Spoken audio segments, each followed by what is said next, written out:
bruh.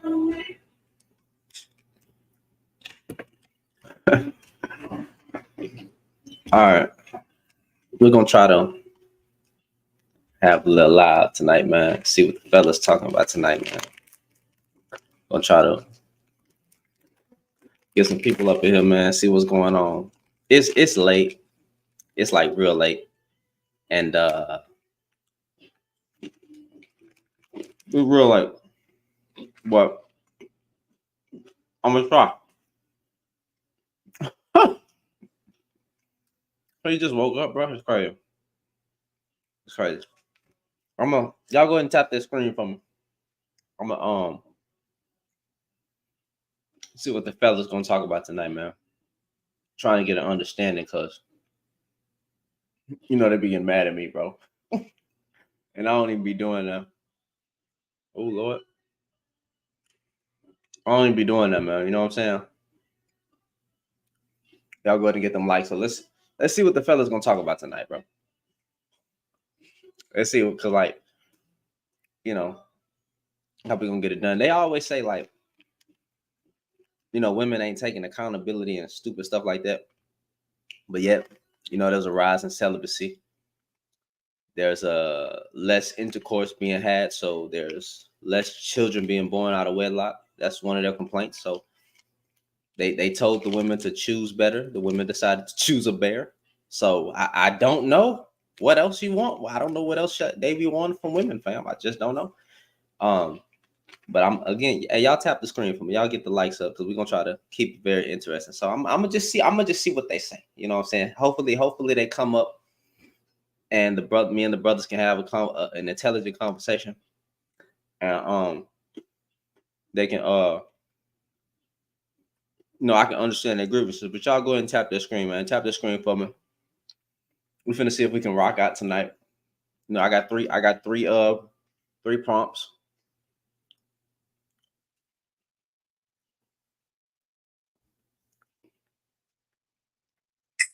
What's going on? What's up? What's up, brother? How you feeling? I'm doing good. What about yourself? Hey, man, I'm chilling. Thank you for asking. Go ahead. Okay. So it says black people don't show enough grace to each other. No, sir. Let me follow your line first. Okay, I agree with that. When does manhood actually start? Honestly, that depends on the person, honestly. You know what I'm saying? Because everybody don't start in the same position. You know what I'm saying? Everybody don't end in the same position. So I feel like manhood starts when a man reaches enough maturity to, start self-progression to the point where, he is self-sustaining and still improve. That's what I feel like manhood starts, and that's different from interview. You know what I'm saying? So when you say what does accountability for women look like in a man's perspective? Yeah. So accountability for a woman in a man perspective, is really when a woman, you know what I'm saying, it reaches enough growth to admit, you know what I'm saying, that she is unhappy, or admit that she is uncertain, or admit that she doesn't know everything, and admit that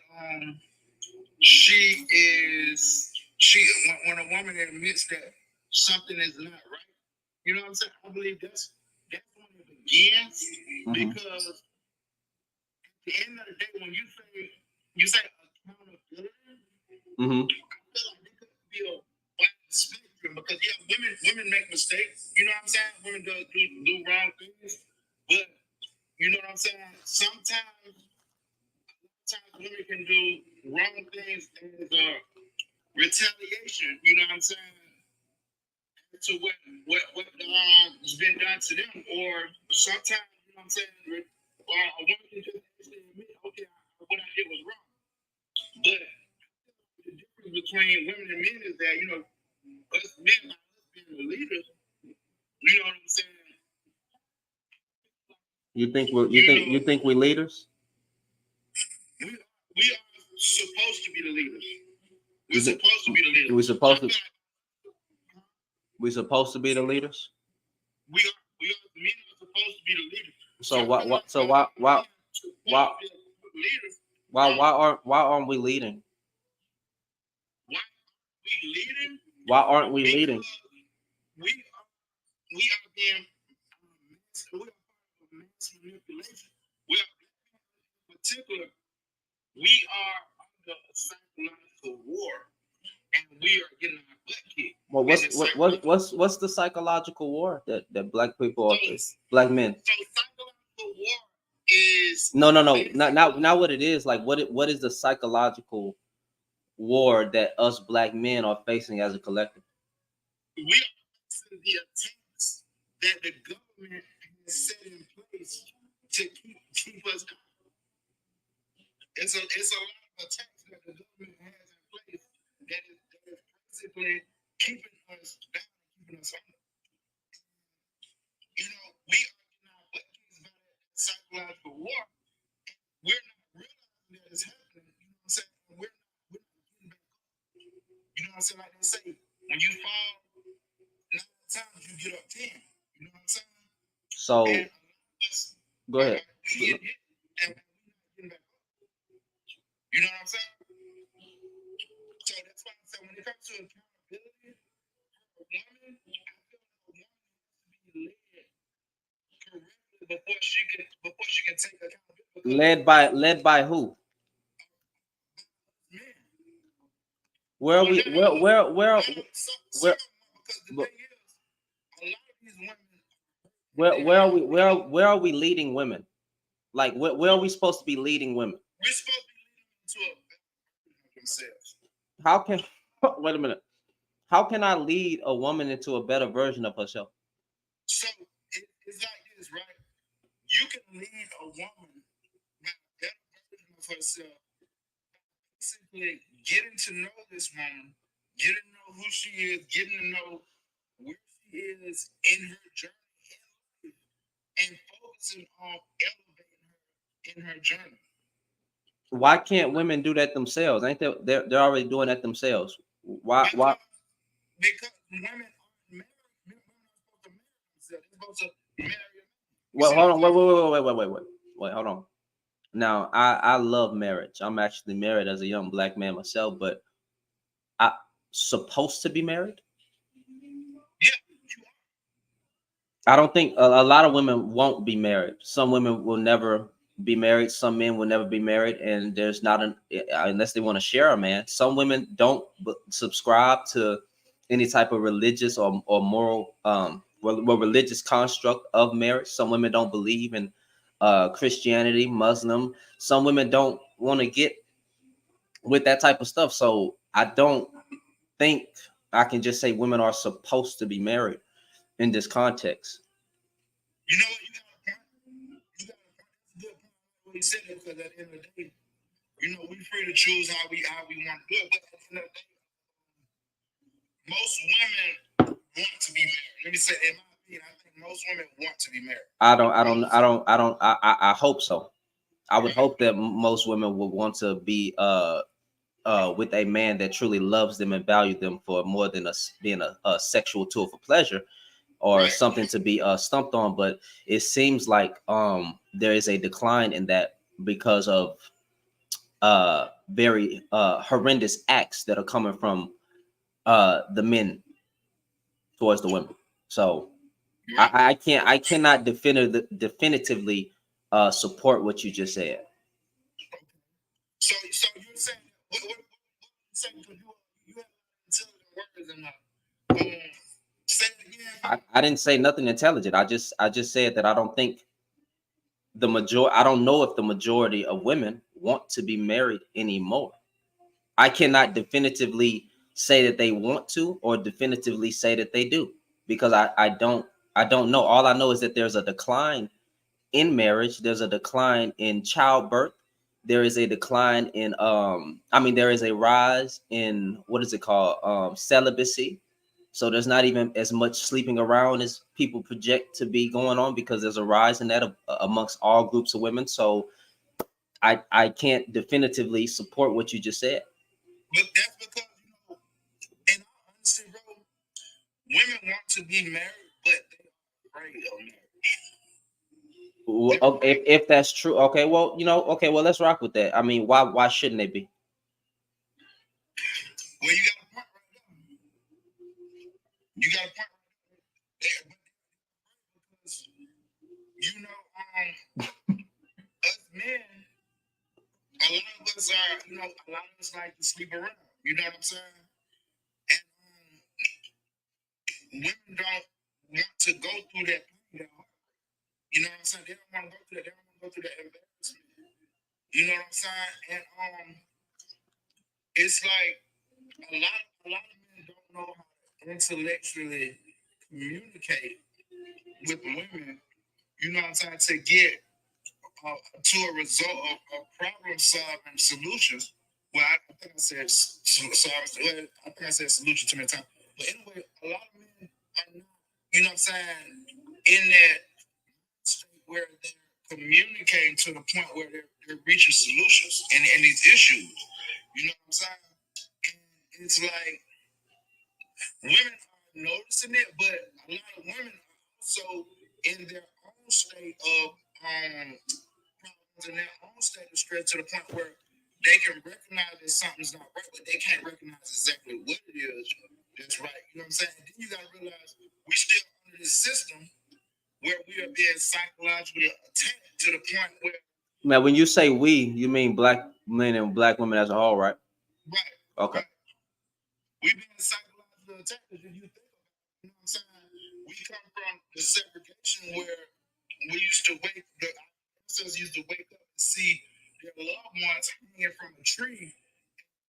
You know, and I've seen it myself, but from what the story read is that when we wake up and see our loved ones hanging from the tree back in the 60s, it didn't look like the person they were when they were alive. They had a completely different look on their face. It was something out of a horror movie, but it was a reality. It wasn't a movie. See what I'm saying?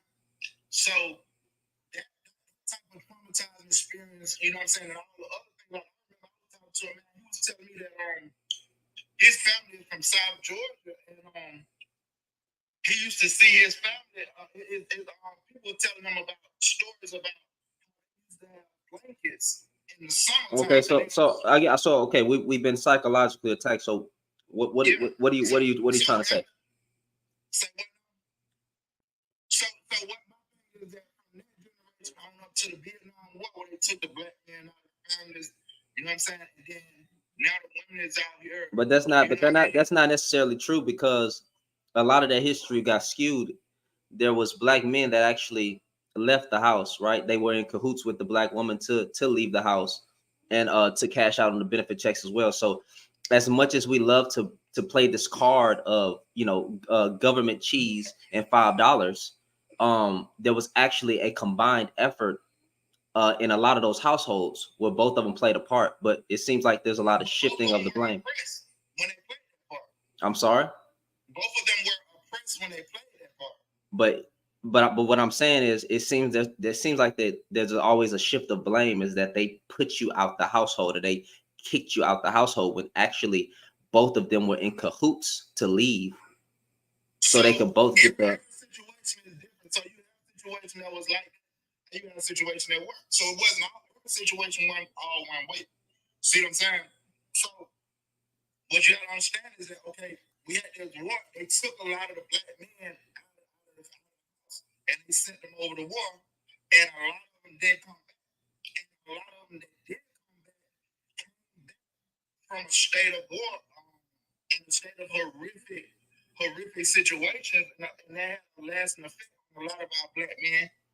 And then you have a lot of women that were, you know what I'm saying, didn't have a lot of options between the black men. And then you got the situation where the crack pandemic came in, and then you got a lot of black men, going to war with each other. Okay, so the same rhetoric we've heard 1,000 times. So like, what exactly are you getting to, though? Like, what I'm getting into is that it's a lot of things to three topics that you have, my brother. It's a lot of things. When you talk about accountability, you talking about a plethora of situations and experiences. But what I'm asking is like, because what it seems like is that a lot of men, specifically from a certain sphere, want to hold women, quote unquote, accountable or correct the black woman, like the black woman is just out of order. And when I say the black woman, I hate saying it like that, but that's what they say. They say the black woman, meaning all of them. Because when you say the black woman, that's literally what you're saying. The black woman cannot be corrected. The black woman is out of order. The black woman kicked us out of the household.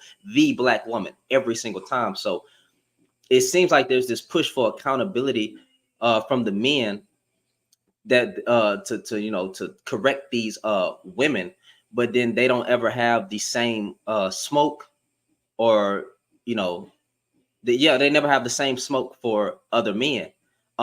They often tell women to choose better, which yes, in some circumstances I agree. There's a rapper named Jay Fizzle who has 24 baby mamas. Yeah. And they willingly chose to get pregnant by that man because he's a rapper. They saw the bling. I understand that type of situation. That doesn't represent the majority of cases though. So there's never any smoke for a man checking his D than a woman than a woman who has a child out of wedlock or whatever, because they'll throw all single mothers under the bus and say that they are the majority of the problem. But then if you ask the dad, they'll bring up a dumb statistic to say black men are the most active father. Well, okay, cool. Let's run with that. Where are their dads though? The single mothers that y'all keep talking about, where are their dads? Why do they always get blamed for, choosing better and all that stuff? But we can't go out here and call men out without it being, a problem. Well, you understand that black men are not being raised to be leaders. They're being raised to be haters, to be honest with you. Oh, wait. Say that one more time. Black men are not being raised to be leaders. They're being raised to be haters. Interesting. That goes back to that warfare that I'm talking about, where it starts from the child on up. It doesn't start when a black man comes wrong. This mentality is implanted into him as a child, and it grows in him as he grows to the point where he becomes a certain age, and you're trying to have a conversation with him for like 10 minutes. Now I just got one question, because you just kind of threw black men under the bus by saying that they are raised to be haters and not leaders. That's not a bus. That's a fact. That's not. It's a difference between throwing somebody on the bus. Well, you can say throwing them on the bus as long as you say it's real. It's Well, hold on, wait, time out. Because here's the problem. Here's the problem with what you just said, especially coming from men. When y'all say that majority of the women are raising the kids right by themselves, when y'all say that, are you saying that black women are raising their children to be haters? So no, because there's a saying that goes, it takes a whole village to raise a child. So if you think that the black woman raising the child is the only one raising the child, and you misinformed, because like I say it goes, it takes a whole village to raise a child. Because at the end of the day, 9 times out of 10, most black men don't even listen to it. They're raising a single a certain amount of time. A lot of them don't even listen to their parents, their mama anyway. But you said, but okay, so who is raising them to be haters though? Like I'm trying to figure out where in the house. That's to the warfare, the psychological warfare that we are being attacked on. That system is really what's raising these kids. That's without the proper leaders. Go ahead. Proper leaders in the community, we are. Say if you don't stand for something, you'll fall for anything, right? So a lot of us are not being implanted into these morals from the time we are a child so we fall into that trap because we're not being planted in our morals. So we fall okay, so wait. Where I'm pretty sure, right? We can talk about the system and the rhetoric that was done, the propaganda, the hateful things that was done to the black man and the black woman to separate, to destroy the family dynamic. Okay, we could talk about all that, but you will never find a household. Well, I ain't gonna say that. in most households, whether it's a single mother, single father, when we're talking about the parents aren't raising the black child, the black girl, or the black boy to be this hater.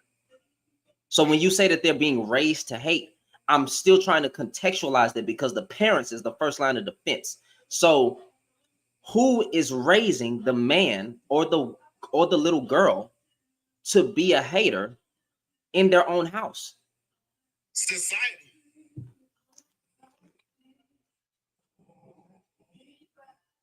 Now here's the thing. I'm not saying that parents are not doing it at all. A lot of parents are involved in it. It's not just them, right? Where is the black man? Bro, I'm sorry. Let me calm down. I'm sorry, brother. I'm trying because I'm trying to understand. Maybe I'm slow. Where is the black man or the black woman raising their children to be a hater of black men and black women? Okay. Now I know that there's maybe some diaspora wars where dark-skinned men don't like dark-skinned women, or dark-skinned women don't like dark-skinned men, or they don't want their kids to even be as dark as them, so they'll bleach their skin like that. Those type of examples are not the majority. So I'm trying to figure out where is that being.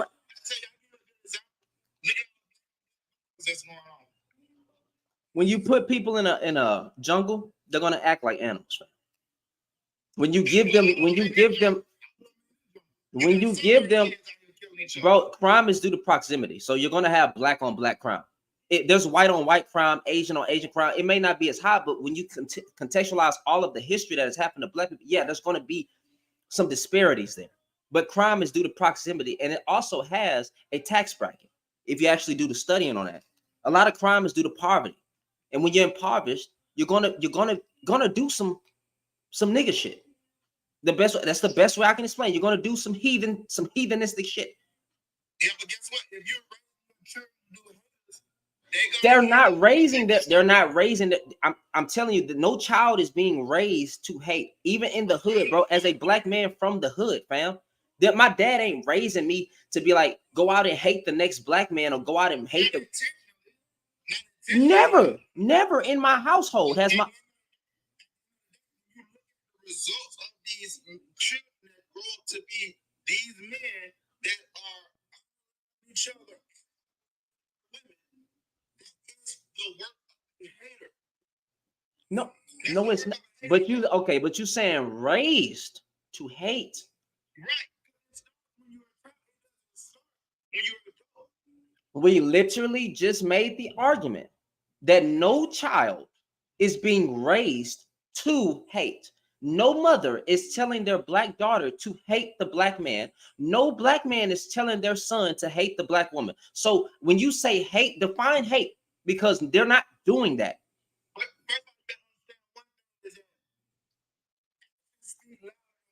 So when you say they're not telling their children that, that's one thing. But when the children watch what they're doing, that's a completely different. You're telling okay, brother.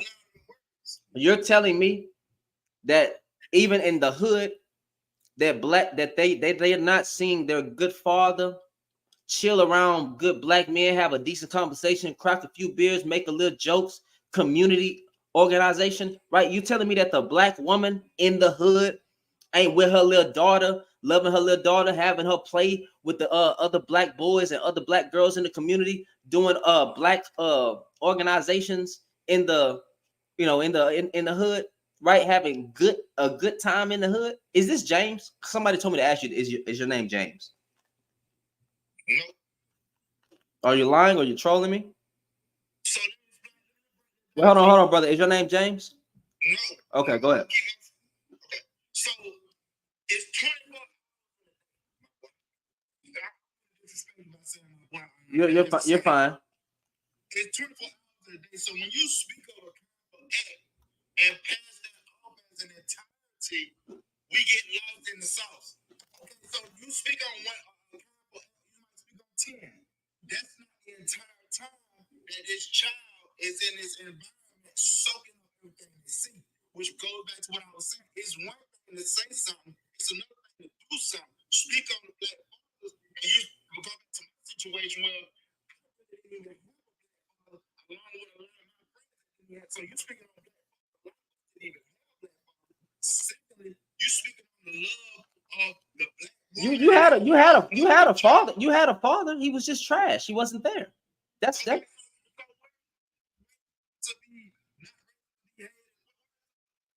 The mother is still instilling morals in that boy or in that girl. The mother is still taking priority to say, hey, your dad was trash, but I don't want you to be. Don't the mothers always say be better than your father? Or doesn't the men always say be better than me? Especially when your dad's in your life, be better than me, son. I want you to go beyond me and be better than me. I want you to make more money than me. I want you to be a better father than I was. I want you to keep passing down this love from generation to generation to generation. What are we talking about? So you can tell the child one thing, but the child still got just because you might tell the child something. You telling me that the children that's being raised are not seeing the love or receiving the love from their parents.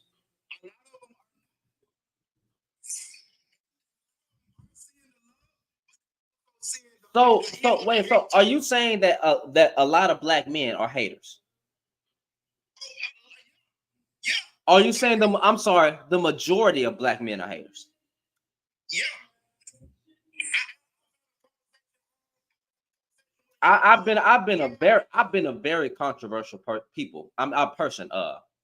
YouTube, TikTok. I've been very controversial in my stance against hateful Negroes. But damn, I haven't even said nothing this crazy. You mean it's true? All right. Young dude will tell me. I saw the dude come through with this guy. You know what I'm saying? Was I having a problem? And the dude told me, he said, if you come through and you got more money than me, if you come through and you got this, niggas gonna hate. I'm not gonna say the word. I don't want to get blocked. When he first he was the rapper Young Thug, right? Uh-huh. They was talking, he was saying that every time I used to see Young Thug, I used to shoot at him. You know what I'm saying? I keep doing it. He said he told the story. He said every time I used to see Young Thug, the pew pew, and he was like, me and Thug, we laughing and we talk about it all the time. But when we was in the street, every time I used to see him, I used to pew pew. All right, so it still doesn't disprove my point. The parents aren't raising their children to be haters, especially the mother, because if the men are leaving, right, then we can address why men are trash. We can do that. I have no problem saying that you know, there's a decent amount of black men that are trash. I promise you, but I just don't think I should throw them all under the bus, or a majority of them to be under the bus. But again, when you say that they're being raised to be a hater, right? It kind of throws the black woman under the bus, because as this whole, collective of men in a sphere, they say that, the women are sticking around raising the children, right? They're the ones who's right. So it kind of throws the black woman or the women under the bus, because the women are not raising their child that they chose to have to be a hater, fam. They're not doing it. Yes. You know what I mean? Right now, it sounds to now placing that label on you. I'm not saying this was one, but I'm saying it sounds a lot like that, because at the end of the day, we're not perfect either, bro. Just like are you okay? Okay, so just answer this one question for me. I never said they were perfect. So it sounds like you're trying to throw words in my mouth. Cognitive dissonance, right? We can read it. Is the discomfort a person feels when their behavior does not align with their values or beliefs. I never said that I believe majority of women, right, are good. Majority of women are doing a great job. Majority of women, whatever. right? Because they love to say majority of black women or women in general are 304s. Majority of black women just have a high body count. They love to use it. I never said that in this conversation, fam. I never said it. All right. So with that being said, I said, do you really believe that most black women or women in general are raising their child that they're sticking around to still have as, you know, as a hater? Because you said yes. Yeah.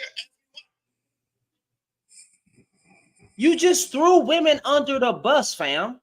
You didn't even ask me. Go ahead, fam. Go ahead. Once again,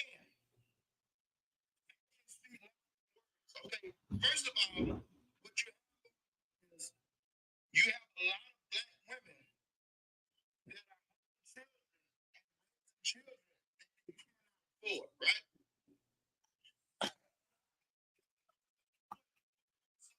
Secondly, here's what's happening, right? You have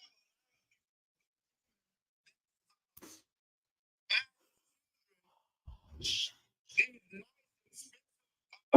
nice, but yet you have these children, these nice expensive clothes, but yet these children are not being set up accounts and being taught how to deal with money. So before the child learns Pause. the responsibility of money, this child already is learning. This child is already getting accustomed to some type of brand, some type of design. And so we start with bad decisions, right? That's first and foremost. Secondly, you know what I'm saying? Black women, you know what I'm saying, who are going through what they're going through, you know, situation of this kind of when black women, you know, these issues, you know what I'm saying? They're Wow. issues with other women.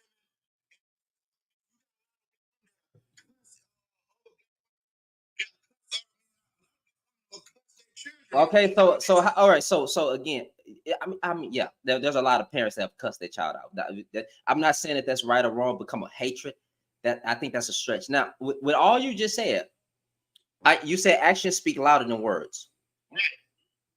Black women aren't instilling hatred in their child. That's dissonance to me, my boy. Nope.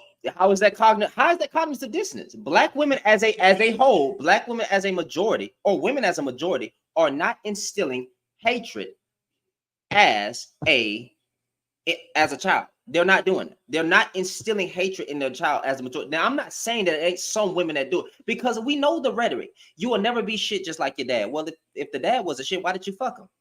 Right? I understand about some of those type of women, delusional women. But as a whole, fam, as a whole, are you serious? I'm sorry. As a majority, as a fucking majority, you knew what the fuck I was saying. As a majority, fam, the majority of black women, even they're the ones who stayed, or women in general. It don't even have to be black, but since I'm black, we can keep it black. Hold on, fam. Hold on, fam.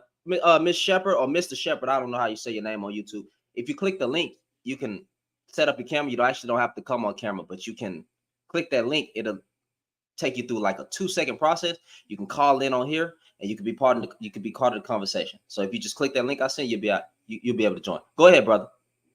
So here's what I'm saying right here. I'm saying that want their child to be haters. That's not their idea of any type of interest in raising evil children or anything like that. I'm saying that black women have good intentions, but a lot of black women, when they have these children, they're in survival mode and they're doing what they can to survive, and they end up translating into decisions which sets their child.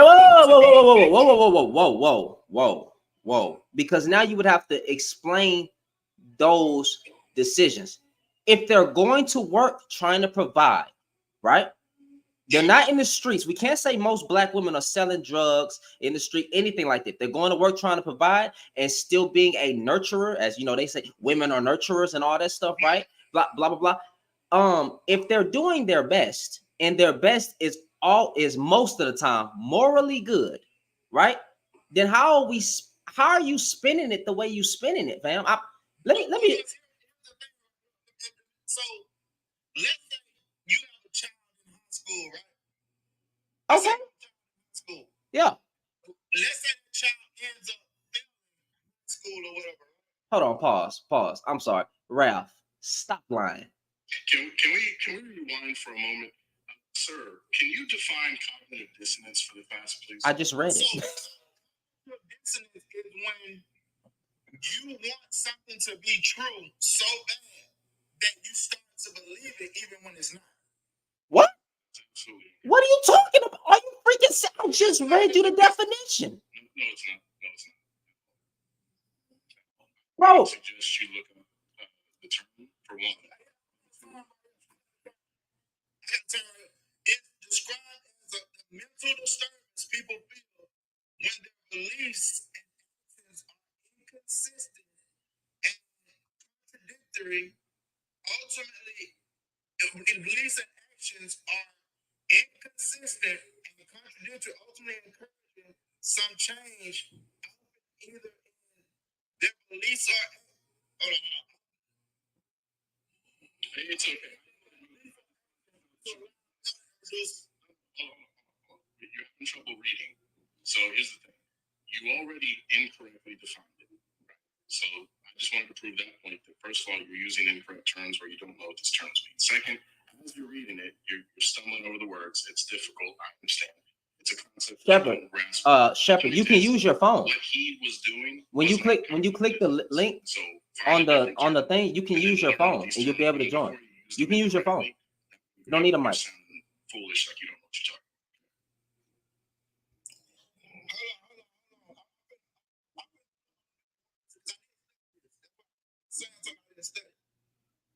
what you're talking. Hold on. Ralph, I'm gonna bring you up, fam, because I literally said that most black women are trying their best. You said that they're not. If they're still being the mother, then how they? What are you saying, brother? Because I don't ever want to misconstrue you, right? I don't believe when parents say they tried their best. I don't offer that anymore. It's a cop out and it's a lie. How is it a cop out for the parents say that man, father or mother? It's a cop out. It's not true. They could have did more. They chose not to. It's not true. They did not try their best. If okay, hold on, wait a minute. How many? Hold on, big player. Give me a second. Hold on, wait. Give me a sec. Hold on. Time out. Give me a second, cause y'all acting a little crazy right here. I didn't mute you properly. I muted them. You weren't even talking. But hold on. You just said that it's a cop out whether man or women, right? There are people who literally work their butts off to get their children out of the hood. They get them out of the hood. They're doing everything, providing, throwing money in the bank. Got them a whole account, right? So when they get a certain age, they can withdraw it out. They did everything, and you said that no matter what they do, it's a cop out. Hold on, big player. Give me a second. I'll answer your question, and then I'd like you to answer mine. I didn't say that they are trying their best. I said that problem. You did, but he said that I'm saying there's honestly no way to qualify that. You can statistically prove it's statistically proven. There's no way to statistically prove whether or not someone. Hold on, stop. You asked me the question, I'm answering it. There is. You can't disprove it. I didn't say I could. Hold on, Raphael. Let him answer real quick. Because I'm telling you that there is absolutely no way to qualify or quantify someone's attempt at doing their best. Effort, sir, is absolutely not quantifiable. You cannot tell me that it's because of the. I agree. Okay, so then you cannot say that a person did not try their best, just like I cannot say they did try their best, right? Either way, you can really only take a person at face value. So you buy into that narrative that parents try their best. Oh wait, hold on. Well, Raphael, the context. Well, I'll say it. The context that I was speaking. Oh, problem. He was talking to you. My bad. I'm sorry. That's my fault. So here's what I will say. Do not necessarily buy into it. I have to take people at face value because I believe that the majority of people want to see their offspring succeed, and they put the effort into it so that they can give them the best attempt possible. Whether that means working and putting the money forward to put them in a better position, whether it means teaching them by the values they grew up with that they think are best. I'm not saying they are the best, but that they may believe are the best. This means that you're putting in the effort that you. Hey, Rog Leo, you gotta. That you are trying your best. You gotta connect your. When y'all join the link, right? When you join the link, you have to set up your camera and mic.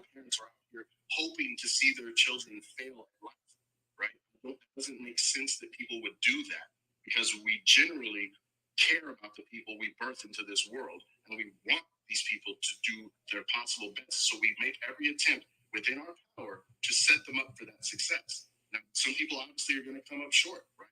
There are obviously some bad parents out there who aren't doing what they would even consider their best. Those are saying I did my best. Those are not the people you usually hear say that. So that's why I said generally you have to take people at face value.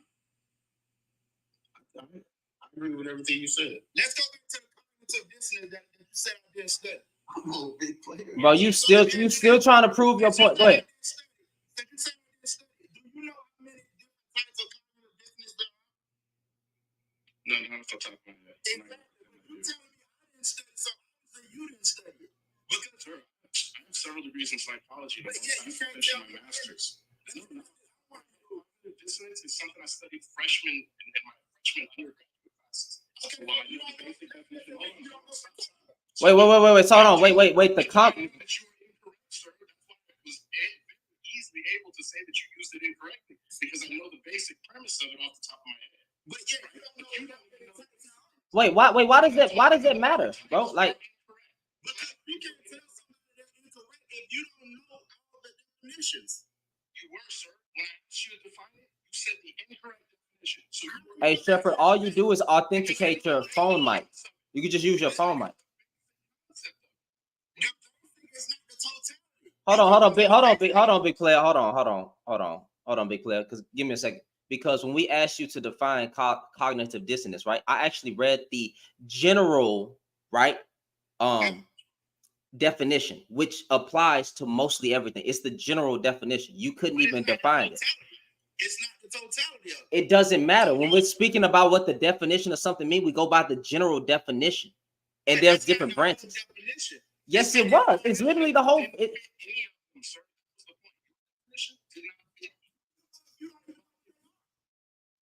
All right, bro. Okay, so all right, so cool. So I ain't finna do all this back and forth yet. So get back to the topic, bro. Which one were you on?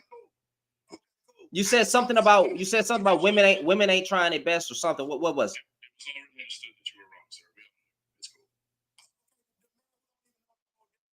So what? So get back to your point, fam.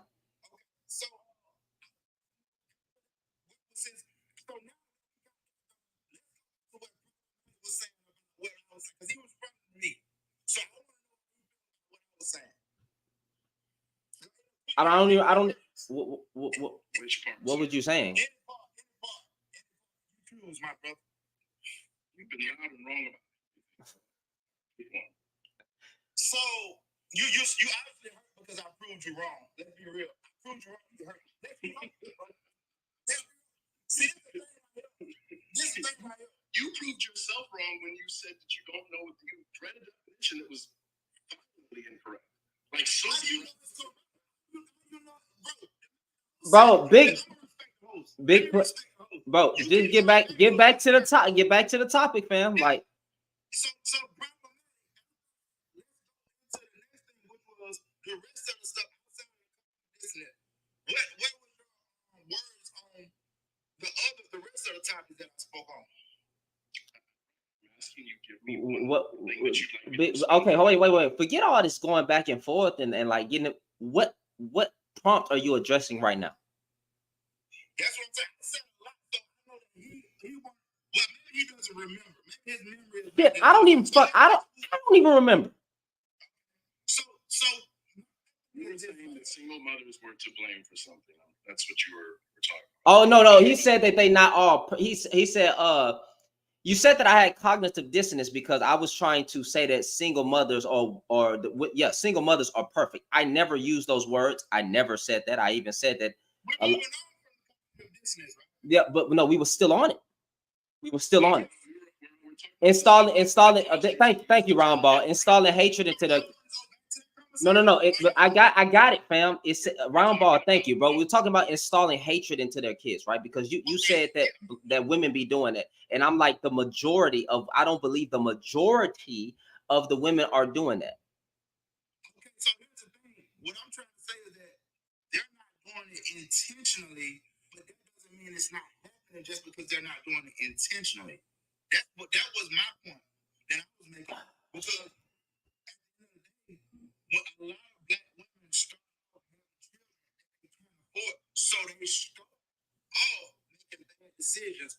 And when they start that off, they're already in a survival mode and they do whatever it takes to survive, which don't always equate to the best decisions. So bad decisions don't bad decision. Okay, if you go ahead, problem. My bad. Okay, so if we're talking about hatred being created unintentionally, you're saying that these women may or may not be doing it unintentionally. Do you think that the abandonment they experience from the fathers may unintentionally create some hatred in their life? Okay. So then we can agree that it's not necessarily anyone installing hatred, but maybe a byproduct of circumstances that they experience through life. They come about not just from a mother or a father, but from society in general. Well, because there are people that are psychologically attacking us. People, we're being psychologically attacked. So I wouldn't say that nobody is doing it. I would say the black woman is not doing it intentionally, but there are people who are intentionally doing it. Is the black man intentionally doing it? It's elites, the elites. It's not society as a whole. We're getting to they. Hold on. Even if you're talking about the elite, Mr. Rothschild is not coming into neighborhood and causing something. He is still using societal engineering to create this, correct? You have a point. That's a point. You got a point. Right. So then my point remains. It is not the mother nor the father, but society and a lot of different factors that are causing hatred in general. Not necessarily because the mother and the father literally just agreed with me. What do you know what? He can't handle everything I'm saying. I'm giving him that. He can't. Big player, I promise you, big player, it's not. I promise you, big player, it's not him. It's not him, fam. You can't handle what I'm giving you because it's frustrating you. Bro, wait, big player, fam. We can handle just about anything that you throw it, but like I just find it hilarious. Who are the people? Who are the people? So the people getting from the destruction of black people from the time we got here until now. See, a lot of people think that racism is all about hatred, but really the prejudice using that to keep people under control so they can keep reaping the Big player, hold on, brother. There is nobody on this panel. Now I know you said people, but let's be honest. When you talk about racism, Jay Bond can break that down very intellectually. Problematic holds lives, going into the details of how that is broken down. So when you speaking on that, literally those two men up here can break those down very intellectually. There's nobody more educated in this conversation than those two. So that's one. And then two, I still don't know who are the people that's benefiting. Are you trying to say the pews? So let me explain this to you. There's a book called The Art of War, right? All right, bro, I'm done. You have a good one, bro. I already know what fucking route. I already know what route we're going. Yeah. I'm done because we're going to come on, bro. I tried, bro. Right? Y'all can't say that I didn't have any patience. Jesus Christ. I'm sorry, Lord. Y'all can't say I didn't have any patience. Go ahead, J-Bone. So I think Lord in heaven. it's not remiss in this conversation when it's I can't. So let's be real in this conversation. What men need to understand as a whole is we benefit from misogyny, but no matter what race of man you are, yes, white man created that system. However, race of men benefit from that system. Maybe probably not at the same rate as white men, obviously, because the creators of said system are going to reap those benefits more. In this conversation, if you are not intellectually ready for these kinds of conversations, I would suggest you do more research upon the matter. Now, I don't know what Old Timer was trying to convey, but it just was not. It just was not giving. And like you said, Shannon, I have these conversations on racism, sexism, etc. on a daily, and a lot of black men struggle in these kinds of conversations because they feel as though they don't benefit from patriarchy because they're black, and that lets me know that. Hey, J-Bone, let me be vulnerable. I raised my hand, and I can honestly say, even I struggle in those conversations, but I'm always willing to learn. But not a lot of men, don't say that. I do struggle in those conversations because I don't know the roots or the in and outs of how deeply rooted misogyny and patriarchy go. But I always have my ears open to listen and learn and look it up. I don't come out and say I'm not misogynistic. No woman has ever called me misogynist, but I can't. Who the fuck am I to say as a man, hey, I'm not misogynist? I might have some misogynist tendencies. They may be on there. You know what I'm saying? And I understand the patriarchy. I understand that even as a black man, we didn't create it. We benefit from it because you're fucking man. Even didn't we get rights? I mean, didn't we get voting rights before black women? Never mind. That's no that comes. Go ahead, J-Bone. I'm sorry. 165 days after. Say that one more time. Just a year before them. What the fuck does that mean? I'm sorry. Let's keep it. Let's be real. The first black woman that we saw that incident of Congress, her name is Shirley Chisholm. Please Google her and put some respect on her name. Black women did not get their rights until the 60s, 70s, right? But they were able to trickle into the government. Black men were already running for office in the governmental system. So that's incorrect. While black men are still subjugated by the system. So how long? How long until then? Can you say again? I'm sorry. How long until then? A couple of different decades before then.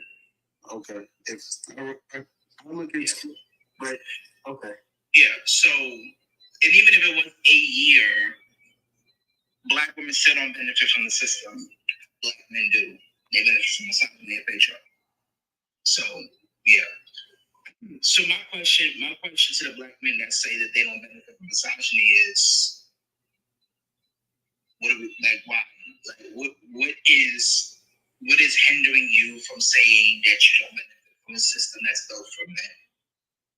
I'm confused on that when men say that, and that's any black men that disagree, because again, black women didn't begin entering into a systemic level of power until the 1960s, because they were still fighting for their rights as women and being black in this country. So I'm confused on that front. The reason I struggle with agreeing with that black men benefit from the quote unquote patriarchy is just because the simple fact that you can statistically see how we're being counted out and being ostracized. So if we have this power that you say we have, why aren't we breaking barriers and most black men are getting more opportunities and everything? But okay, hold on, J-Bone. I'm gonna let you answer. We do have other people, but I'm gonna let you. I just want to say one thing. I'm gonna let this convo derail for another 5 to 10 minutes, and then we're gonna get back to the topic. But Raphael, I just gotta say, That's not how it works. Even if you benefit from 2%, 3%, 4%, 5, you still benefit from Lord Jesus. Oh, never mind. Go ahead, J. Ball. Well, I could agree that even if it's not like to a big extent, but is it enough to make impact? Yeah. Because the way that they throwing it around as if we have this, we wield this power, and that we can create change. That's not how it works. So for me as a black woman, your 2% is 80% to me. Right. That's not even how you use. Hold on, my brother. So we're gonna use the examples of Barack Obama and Clarence Thomas. Clarence Thomas is a Supreme Court judge, and Barack Obama is the former 44th president in our country, right? First black man to become our president. Right? Clarence Thomas obviously is the first black man to become a Supreme Court judge. Both of these men have held systemic power in their positions. Were they able to pass everything that they were able to? Probably not, because they're black. But because they are men and they are masculine and male presenting, they are able to do, and they are able to trickle into a system easier than black women are. You don't see too many Supreme Court judges that are women or within there. So what I'm trying to say is there were instances where men show systemic authority over women, regardless of whatever conversation or what men fail to realize a lot is a system was built in place to protect y'all. A system was built in, regardless of whatever race you are. What I need for y'all to do is look up what intersectionality is, who Kimberly Crenshaw is, and her work within sociology. It is very imperative in this conversation that we know this word and we break this word down. It tells you your oppression by how you identify in society. As a black, cisgender, heterosexual man, you will be ostracized and or oppressed in society because you are black. Not because you are cisgender, not because you are heterosexual, and not because you are a man. You will be demonized because of your race. Not because of your sexual orientation, not because of your gender, and not because of you or however you identify through it. There are black queer men and black sexual men that also deal with double, if not triple, oppression, depending upon how they are, how they maneuver in society. So let me. Here's what I ask you real quick, Raphael. Do you honestly believe it is easier to be a woman in our society than it is to be a man? do I believe that it's easier to be a woman as opposed to a man? Yes. Navigating our society, do you think that it is easier for women to navigate than men?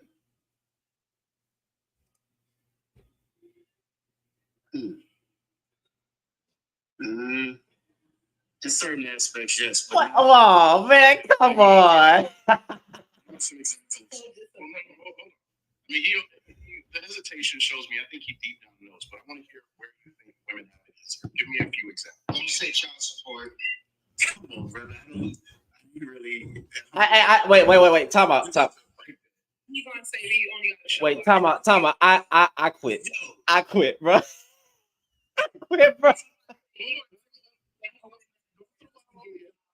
I quit, bro. I'm done, bro. I'm done, bro.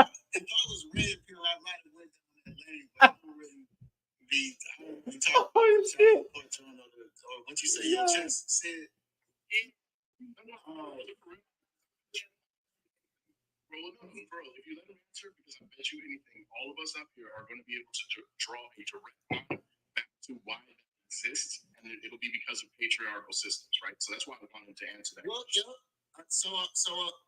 I mean, I don't disagree that women are oppressed. However, I do believe that they benefit and do participate in the patriarchy. Well, yeah, I mean, you have to some degree, right? Like, if you're an anti-capitalist, you still have to participate in capitalism to survive. So to say that because women participate in patriarchy, because they benefit from it, is kind of like it's a false way to go about it. So, example, if you say that, well, women, they run OnlyFans. Well, right, but that's because of a system that has limited them in their existence. So if they can thrive by selling sex because men are so thirsty for sex, then that's a whole different conversation. And again, that's because of the patriarchal system that's been set up that creates certain lanes for women because of the way we oppress them. We restrict them to those types of things, right? So that's why I'm asking you, in what ways do women... I like that weed stuff, brother. Wait, hold on. Time out. You can't, when I say we, you can't deny that collectively men have created that system. No, so participate. Too many people speaking at once. Y'all, hold on, Ralph. Hold on. Problematic was speaking to Ralph. Never Sin been trying to get in for 5 minutes. Ralph, finish your point. Never Sin, then we're gonna get to round ball. And whoever that is up to three raw.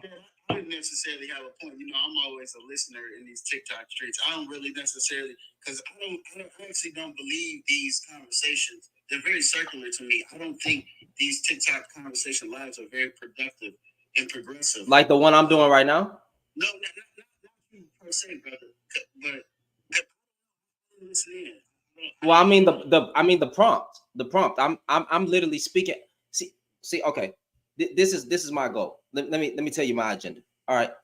Public is anti-red pill, and that's a friend of mine. Y'all already know that. And his YouTube page says a page dedicated to tear down misogyny and patriarchy. Yeah. Beautiful. That needs to be done. My goal as a man is to speak. Realistic, though.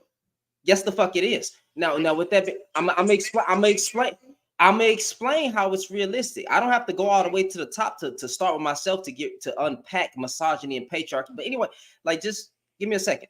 My goal is to speak to men, not at men. I want to speak to you.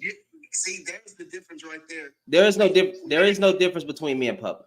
Yes, it is. The only difference between me and public is that he's not religious. Only difference. He talks about men to women. Men absolutely talks to men. He speaks to men. No, he talks about men to women.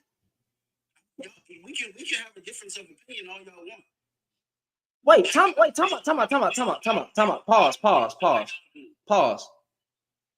Pause. You know my following is nothing or mostly black women. And you know why that is, because I came in defending them from a lot of harmful rhetoric. That is, no, but I'm not denying that. But public does bring up men on the panel to speak to men. And before anybody says that we were talking bad about him, I brought him up. That's my homie. Using him as an example. He speaks to men on his panel. And I'm not trying to defend him or nothing. I'm trying to make a correlation here. No, you're fine. So I want to speak to men and bring up men to have conversation on what we can do better. What the fuck do I look like every day, all day on a panel with a whole bunch of women, right? Well, nothing wrong with that. But this is going to sound a little bit misogynistic. Women can't change men. Women can't correct men. Only men can have conversations amongst men about what they can do better. It's not going to happen with a woman because we as a majority don't even respect women. And that's just the truth. I'm not trying to pander or simp. That's just the truth. I don't even know how y'all say things like that. How do y'all say that most men in the world don't respect women? Like how do y'all... Do we not have 38? That's wild, though. Like, hold on, because this is gonna tell you what I don't like about you. One, man, you don't even know. Wait. Never seen it. I fuck. Please try not to come. Please try not to come with that type of energy. But you can respond.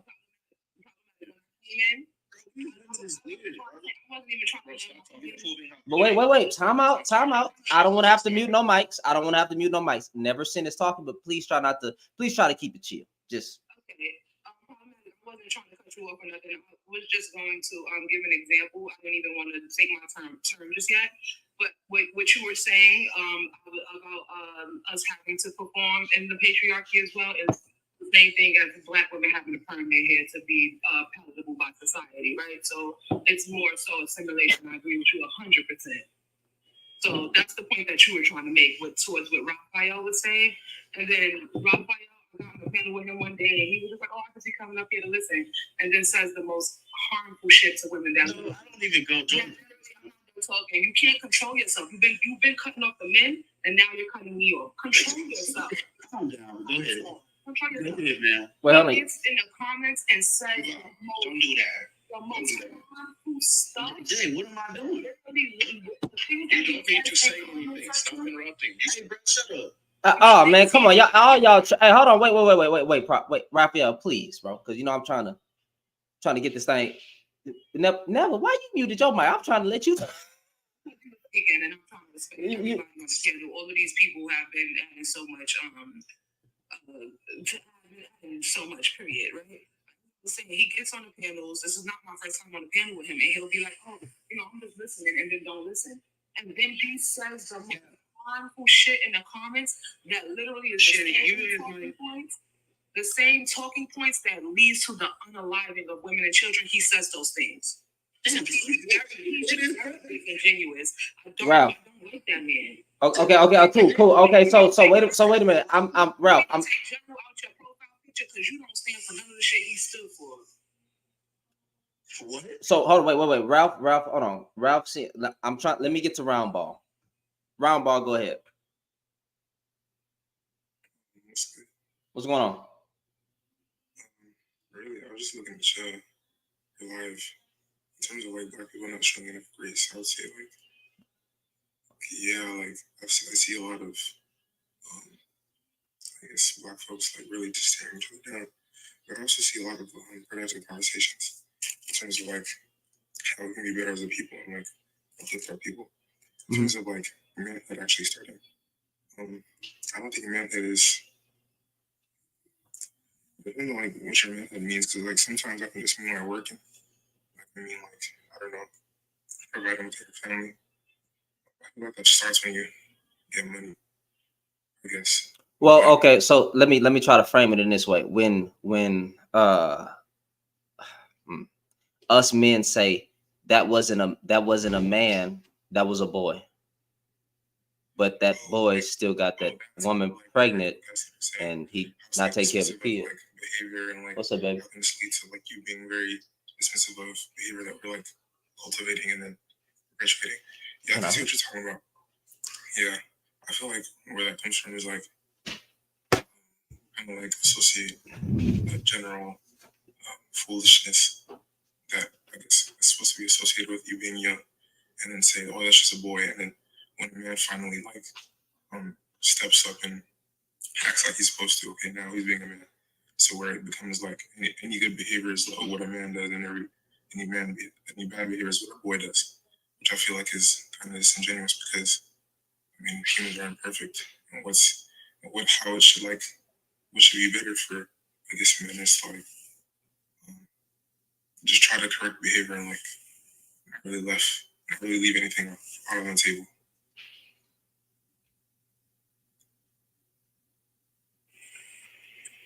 Problematic. Why you muting me, bro? Like it ain't that deep. Like y'all weird on this. Because you're talking about the self-control. Yeah, come on, like we be trouble. I don't care about this. It's not that deep. Yeah, but you're showing your misogyny towards sin, and that's fucking weird. Gentlemen, Jay, come on, my misogyny towards sin. Egg y'all on. Don't let him. He trying to derail the conversation. Y'all getting somewhere. I'm enjoying being on the panel with black men who are speaking to and for black women. Don't let him derail y'all, because that's what he does. That's what I'm trying to tell y'all. Problematic, bro. Stop muting me, bro. That man is an agent of chaos. Sometimes we have to realize that what they say, all skin folk ain't kin folk, and he one of them. Let me ask you this question. You think that never mind, he got booted. I'm gonna sit here and say that you proved the point that me and Parliament made when you came up in the way in which you addressed the issue. You were very defensive. When I sit here and I mean all black men, I don't care your class, I don't care your sexual orientation, I don't care where you grew up at, where you're from. You benefit from misogyny, regardless of how you think it's crafted or not. A lot of you are indoctrinated. You have not done the work to decolonize your fucking mind. So how fucking dare you tell her to relax or calm down? I'm supposed to take your word for it because you're a black man. She was giving an account that she had with you on a panel, speaking about similar fucking issues. And then you come off mute to interrupt her and then prove the very point of why I said what I said. It does not matter what kind of black man you are, where you are from. You benefit from patriarchy. I don't care. We're gonna stop acting obtuse in these conversations. Real fast. I called him disingenuous, and I just want y'all to clock it. When he came up here, the first thing he told Shannon was, "I wasn't listening." I mean, yeah, look, he's an example. That was a good example of cognitive dissonance, actually. Like, that was the reality. That was the real one, right? Because if he thought it was easier for women to navigate through the society, he got very quiet. He knew right there. He actually knew. And then he struggled to try to find an answer so that he couldn't admit what he actually knew to be true. He was uncomfortable with. Man, wait a minute. Y'all made him leave, man. He thought he kept muting him because he kept interrupting, and he got himself to talking slick. And so I told him I could just block you, and he was like, "Stop muting me." And then he's interrupted again, so I just blocked him. He didn't know you. He didn't know you had God tier powers over here.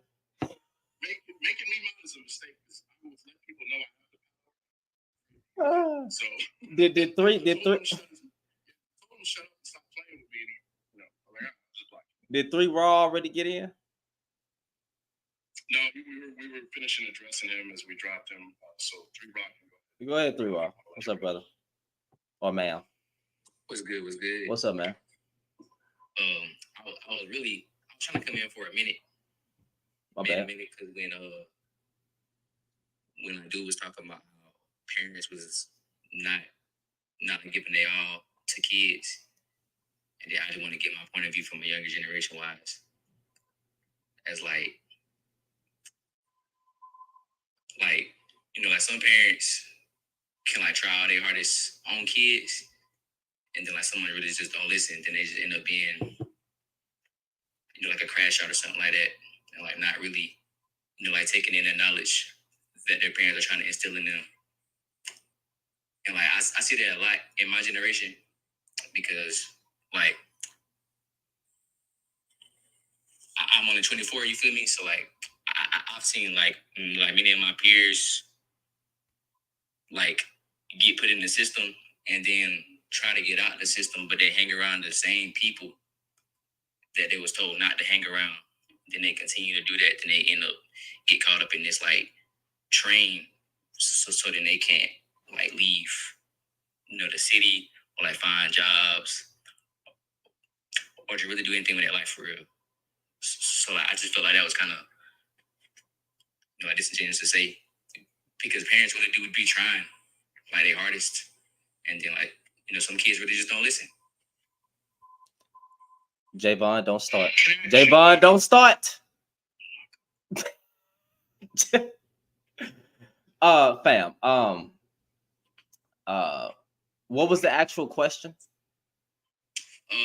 I'm sorry. I was coming in a while ago because the dude that just came here named Ralph was talking about how parents wasn't trying or like giving up on their children, and then it was kind of I just didn't see no real viewpoint on that. I don't know why he would say that. I really don't know why he would say that the parents don't be trying. Okay, brother, listen, I'm just gonna be honest with you. There seems to be some concern about your. I didn't read it. They brought it up about your bio. Are you Hotep, 9 Ether, spiritualist type black man? I wouldn't say that. You know what I'm saying? This is like my account I made like 2 years ago. So like I'm really just on here like random at times, and like I just don't be on here like that. So I didn't really change my bio, none of that. So, but do you I'm still just learning? I'm still finding out of the self. I'm still learning. You know what I'm saying? I ain't really like submitting to anything. No, I'm not questioning what you believe. I'm questioning like certain, because it says something about coppered color, and they brought that to my attention. Like, what do you mean by copper color? Are you saying that like because our skin is closer to that of copper, Yeah. or is you trying to, are you saying it in an uplifting manner, or? Yeah. Okay. I'm saying as an uplifting manner, as like a copper color, and like I'm not necessarily I'm still classified black. You know what I'm saying? But black is like, you know, my screen right now is black, and I don't look nothing like that color. You know what I'm saying? So that's what I was really just. Jesus had skin of bronze. So what are we talking about? Exactly. All right. I don't know. Javon's got mad, bro. Javon about to set it off. I'm like, oh shit, here we go. You are on time? No, he not. You know, okay. No. He already. That's what you had to say though.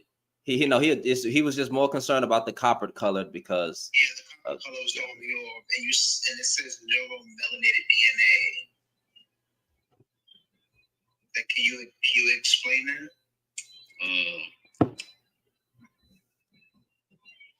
I just really explained it like made this account when I was like 2 years ago. So when I was 22, and I really don't be on this account like that, and I just got on it for like recently. As man, if you didn't mean no disrespect towards black people in your bio, then we're just gonna leave it at that. Exactly. All right, Alpha, Mr. Alpha, Lion. Get the fuck out of here! Are you serious? What? Which one? No, not the name. Your name. I thought it was. I mean, he sent some gifts to Never Seeing, so he must be a pretty cool dude. Go ahead, bro. I hope so. Don't come from my name. Oh Lord Jesus, it's a goddamn woman. Jesus.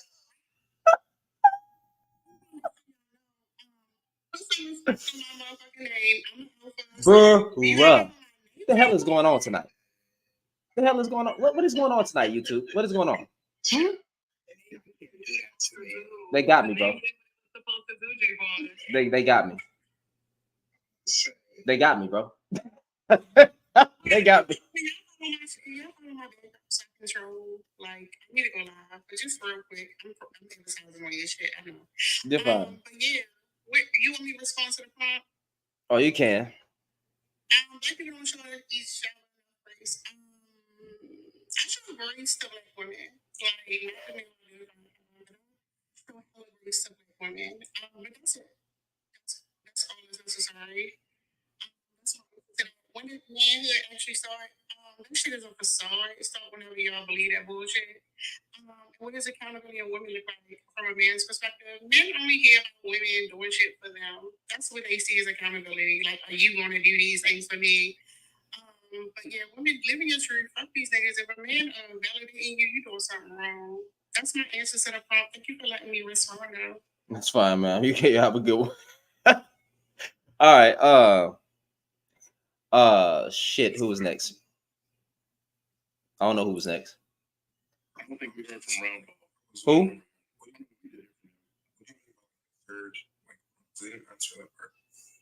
Me? Yeah. The third part was what is accountability? Like, it's literally is that question is really direct. The whole panel was really directed towards men, but it happens. What does accountability to women look like in a man's perspective? Because again, I don't know. How can I say this? To be nice and not point the finger. Just go by what I've heard. Women should choose better. They chose a bear. Niggas got mad at that.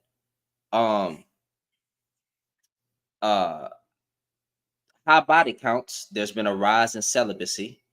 Women not even fucking around like that no more. So that birth rates are down in women in general. You don't want them having any more kids out of wedlock. Everything seems to be in a response, and I'm like, well, you know what the fuck do you want women to be accountable for? Like, when you say women should take accountability, what are women taking accountability for?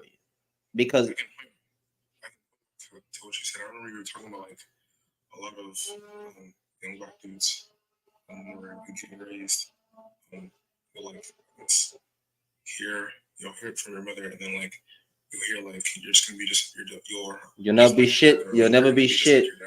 Just like your dad. Be anything later in life. Mm-hmm. And then you said like, if that's their case, why did you procreate with your my father, etc. Yeah. Which is like, I mean, that's not majority. That's not majority. No, he's talking to me. That's you changed your name, but I know exactly who you are. Solani, I know your name. Monroe. No, I know your name. I know who you are. You finna say your name. I said that. I said to the women who say that to their children, you'll never be shit just like your dad. And I said, well, why did you procreate with him? They'll never be shit. You knew he wasn't shit. You had sex with him. You told your son that. So with that being said, I was speaking to that demographic of women. I didn't generalize the women and say that majority of women are teaching their children to be hateful. That's not. No, I'm saying what I was giving him. I was giving that guy an example of the women that I call out. Those type of women. And brother, I ain't gonna lie to you. I can't hear you. I was saying I don't really know what accountability looks like from a man's perspective. Like, I don't, or from a woman's perspective, or whatever that's it. Bro. Honestly, it's a trick question for the idiots that normally come in here. Honestly, that's why I know it is, Shannon. It's a trick question because these morons do not have any sense of what accountability looks like. What they come in here often and usually is basically trying to say is accountability means you picked the wrong man. You should pick me to be your baby daddy. You don't expose me like that, fam. I was trying to have some fun. Secret, because we don't got any takers in here today, so we can talk freely. Well, because that's when it first started. I was like this. Like when that dude was talking, I was like, did he really just say that? not you, Wildball. It was another Lord in heaven. But yeah, it was a trick. It was a trick question. I just wanted to know because they say some stupid shit, right? They really say some dumb. My wife really making them the bar soaps right now. My wife finna start selling soaps, y'all. So be on the lookout for that. But anywho, yeah, it was a trick. It's really a question to see what it was towards the men, brother. Don't overthink it. But the second question was valid because there's always an excuse for manhood, right? And then it always comes back to the women, even with manhood. Well, don't no real man lead their kids. You're telling me all the women are choosing fake men every single time? There's never any nuance to this conversations where the niggas walking out. It's just he just wasn't a man. It's never any balance, fam. It's never any balance. Well, there's we talked about this. There's answers that they don't like to admit. There are real answers that they do not want to have to come face to face with, right? Because it makes them take a look at themselves, right? Because who's the moron Andrew Tate to give these dumbass analogies between the animal kingdom and humans about the alphas are the ones who impregnate the women, and then the gorilla apes have to go find beta apes to take care of the kids. And I'm like, right. So when y'all complain about cookies and Ray Rays, what y'all are saying is that those are alpha males. They got to the women first. You jealous of them because now you left to raise their kids if you're a stepdaddy or whatever, right? That's why I say all of this comes back to the fact that most of these conversations revolve around men who wanted to be there first and didn't. You didn't. She didn't like you. Get over it. That's all this comes down to is that there's men who are not being chosen and they're mad about it. And so the accountability is let me figure out a way to make women suffer now because they didn't choose me in high school. Get the fuck over it. I agree. There's a bunch of pick men. A lot of these men are pick me's, right? But not only that, it goes a little deeper. It's a childhood wound for them. They mad because their daddies ain't love them. Their daddies ain't never come back. They be hurting. That's what it really is. They want their daddy to come back. They learn some superhero tropes. And I'm gonna be the one who comes save the dad. And they want this nuclear family. They ain't never gonna get that shit because they're not worthy of it. It's all weird because their daddy ain't love them. They say. Yeah, that is why usually when I ask, they get mad at this question, but I have some intelligent conversations with some of those guys. But I literally ask, who is the majority of the problem? I say men. They say I can't spin it that way. I bring up history, I bring up violence, I bring up contextualized information. I say, what exactly am I? how can you ever frame it to be like women are majority of the problem? It doesn't work. I'm not saying that it's not trash. They Women, are. They are. These women have the nerve to be out here fucking these men. How dare they? how dare you not? These losers and lames. How dare these women? How dare you choose a bear? These niggas was mad over a bear. Do y'all know any handsome men that got mad over the bear conversation? Any handsome men? Like what? Like, huh? Most fathers with daughters chose the bear. I was like, bro, I understand the bear conversation. That's why I was like, oh, okay, cool. You know, they'll rather take the chance with something new because their proximity to men has been violent, harmful, and you know, there's worse things than death. Cool. All right, cool. Yeah, I can rock with that. Fine. You know. See, that's the crazy thing, right? Like, it should have been framed like that to men. Be like, okay, men, let's ask you a question. If there's two doors, and behind one door, there's somebody with, let me figure out how to say this with a friendly language, because I know how this app likes to do me. There's a man behind Do us. right. There's a man behind the door with a pew, right? He gonna put one through you. Or the second door, and you got the option, and let's say there's 17 men who are going to lock you up in a dungeon and sadistically torture you and do all types of explicit activities with broom handles and whatnot for the next 2 years. Which door are you going to choose? I guarantee you they're going for that bullet. They're going to end it quick and easy. They don't want to go through that other door. And that's the point of that conversation, is that there are worse things than your existence being over with quickly and done. There are so many much worse things that can traumatize you for the rest of your existence and life that people will be like, no, I'm going to take my chances because at least I know what this thing is going to do. I have no clue what's going to go on in that dark dungeon for the next 2 with years. 17 men. 17 men. I don't know what's going to happen. Oh, so I listen. As a man, I can only imagine. May I add something real fast? Yes. So one of the things that they get it 100%, right? They just don't want to say they get it, because then that means that they have to admit that there's a problem on a grand scale with men and how they treat women now and historically, right? So one of the quotes I like to use is the one from Black Panther where Killmonger said, bury me in the ocean with my ancestors, because they knew some things were better than being enslaved. Or I believe that's what. They knew death was better than bondage. Yeah, so they get it 100% because they was the ones in the movie theaters clapping it up. No, that's a bar, right? It's a bar. Some things, death is better than bondage, right? We get it. You get it. Everybody gets it. What's the discourse? Here's the problem. I believe most men know what women are saying. I think they just choose to. I can't say that. It's that word again. Cognitive dissonance. Yeah, I ain't from. I want to speak on the bear conversation. Go ahead. Because I remember you were talking about public offender. But brother, are you muffled? Because if that's your voice, it's very soothing. That's good. But I need you to speak louder, fam. I remember like peeking in on one of his lives, and basically he was explaining like, or not. It wasn't like the bear conversation per se, but he was talking about how like men perpetrate violence, and he was basically talking about how like men understand this because we're always looking out to how to protect ourselves, like how to fight or how to protect ourselves from violence from other men. So we understand the threat that we have in terms of violence to other people. So it's upon us to reduce that, just in terms of women. It's up to us to what? What was the last statement? Like stop perpetuating it. Yes. Listen, you cannot blame. It don't even make any lot. Any man with 2 brain cells can understand that you cannot put majority of the blame on a group of individuals who never had any power to begin with.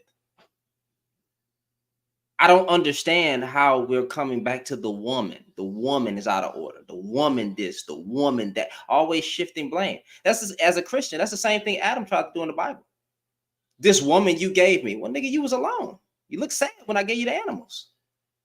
I was a major helpmate, and look at you now. You over here talking about you never took accountability. You trying to shift blame to the woman. This shit been going on for a long time, bro. I don't get mad.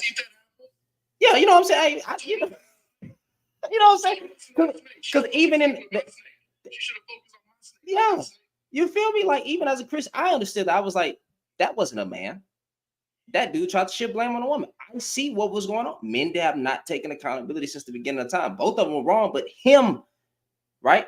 You were first in line. That's your fault. So if you so if men who have always been the quote unquote leaders, providers, protectors, right? If they have always been the leaders, providers, and protectors, and the women didn't have rights, even though they did help build society. And if you don't believe that, I don't know what to tell you. But you go read a book. But if they didn't have any power, how then are you blaming women for everything that's going wrong, fam? The woman this, the woman that. Now, black folks in America, that's going to be a little different, but it's not the woman's fault, fam. Everybody loves to come back to the system when the man wants some sympathy, but goddamn, the woman they'll say this. I kid you not. They will say that black women are a general in the white man's army. Nigga said that on my live. I think they're underpaid generals then. that they promote white supremacy. They're the enemy of the black man. That's crazy. You know how evil that is to say your own group of women is the and do you know how that feels, fam? Never mind. Lord, Jesus, I said I was gonna go a different route. Help me, because I know Jay Vaughn has set it off, but I'm trying to do better. I'm really trying to have these conversations with love, grace, and empathy. But sometimes when I just hear the shit that I hear, which is why I come back to the grace, y'all don't give enough grace, bro. Well, online, I don't see a lot of graceful and empathy conversation happening online, but you know, this is a different story. Go ahead. Huh? I think black men don't give black women enough grace because they don't give grace to themselves. They don't love themselves, so how can they love us? They don't love themselves, how can they love their children? This is not us not showing each other enough grace. Women have shown men grace for millennia, right? We've taken the same onslaught of violence that women have in this country, and it's so bad with what's going on. I'm tired. I don't even want to say our no more, right? So black men, and it is what it is. We've dealt with all the same things they dealt with, the same violence, the same abuse, the same butt breaking, all of these things, right? I had a black man tell me that we ain't deal with that because he never heard of George Marion Sims and medical apartheid and the things that they did to black women to create the word escapes me, the speculum. So we didn't deal with the same thing. We don't have the story of the black woman that was hung and had the baby cut from her and stomped on and set on fire. We don't have those stories, right? We didn't have.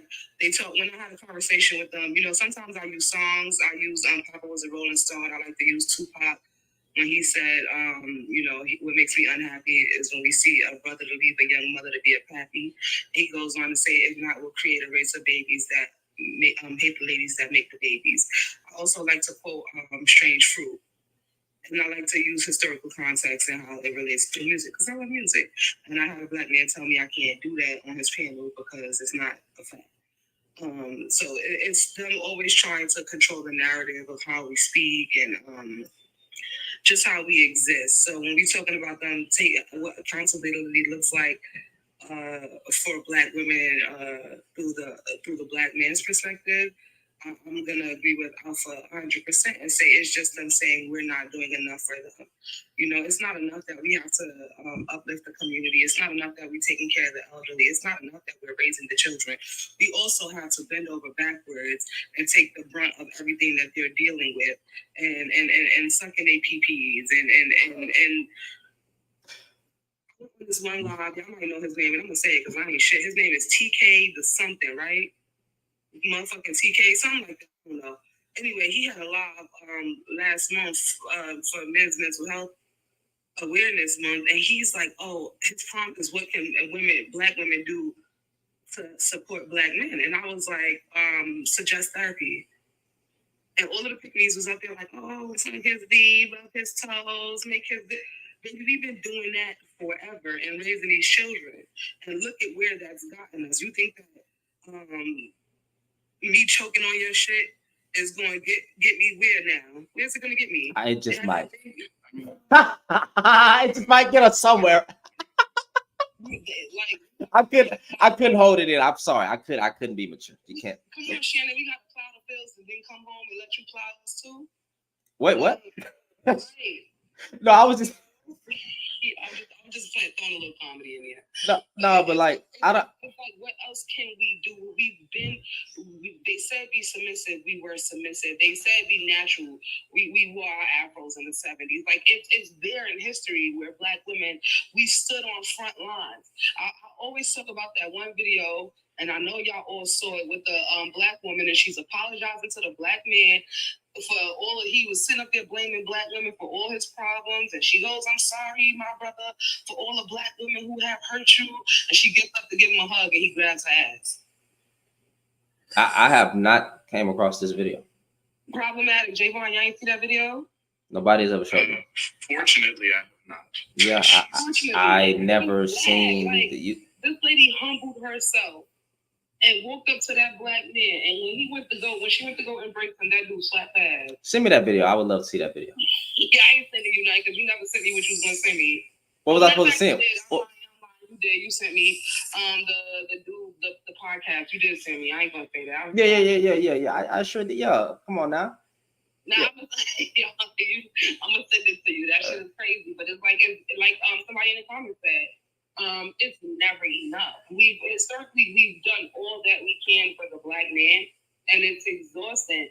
I'm gonna think to myself real fast, and I'm gonna land my plane. I went on a date tonight. I was trying to be back outside because my little baby's 7 months, and then you feel me? So I went on a date, and while we in the car driving to the spot, we went to a comedy show.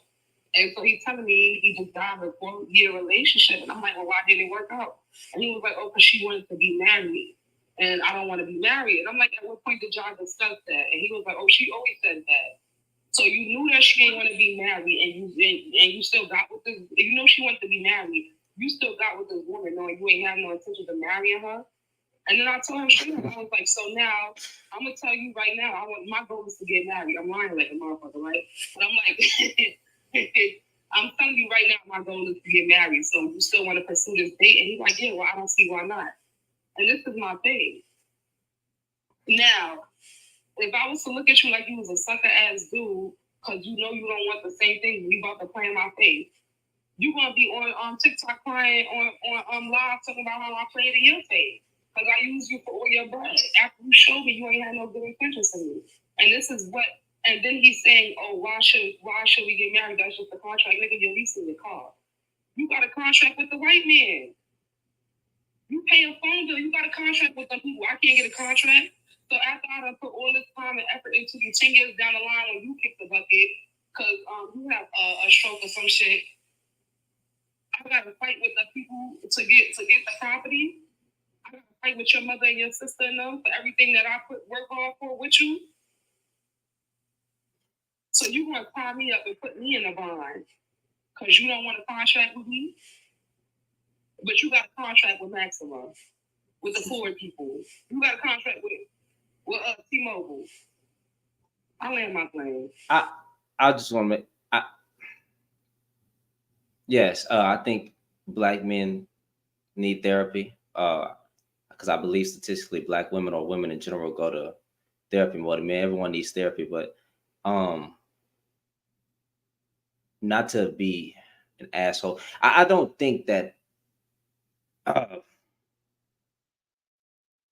Sometimes when women say that to Black men, like just go to therapy, we have to be honest here. They're not saying that with a very honest heart about it. They actually just go to therapy. That's go to therapy. Just therapy. They're not saying it with the best intentions. I'm not saying the majority of them aren't. I'm just saying in a lot of cases, it seems like it's an attack. Go to therapy. You need therapy. therapy. You fucked up because you need therapy. Go to therapy. Like I can understand how It's still true. it's true. Yeah, it's true. But I don't think they be saying it. Yeah, I don't think they be saying it. Some of them, not the majority, but some of them just don't be saying it with the with good intentions. Because I've actually heard some of them weaponize it. The majority of black women aren't weaponizing black men to be there. Like they got mad at the nurse. Was it a nurse or a doctor? But when she did that video and then she went live about black, huh? There's a therapist. There's a therapist who got she lost her job. No, Yeah, she said she won't do therapy for men no more. She said she didn't it's for black men. Yeah, she won't. Which was yeah, they got their feelings about it. And I seen someone talk to what Sandra said. So who? But they be like, they want to like, men lie to each other so much. Like, can we also acknowledge there's a old gap? So even when he offering ain't worth it, like that man ain't just pumping around, he moving around, he ain't doing shit. Like Gemini, I don't know who you are. Go spend some time with your husband. Why you want to end up with people businesses? Go spend some time with your partner, baby. I just think she over there like 7 months and dating. Listen, if that ain't want to do right, like I told you in the comments, 1 month you don't stop the show. I'm outside. My mind's what's up. Problem. You think majority? I think majority of black men love themselves. I think just the self-hating Negroes are too loud. What do y'all think?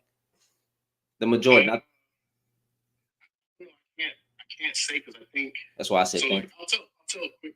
Let me tell a quick story, right? Like, I was trying to game my employer, right? Because I had heard that you can get FMLA if you get diagnosed with stress.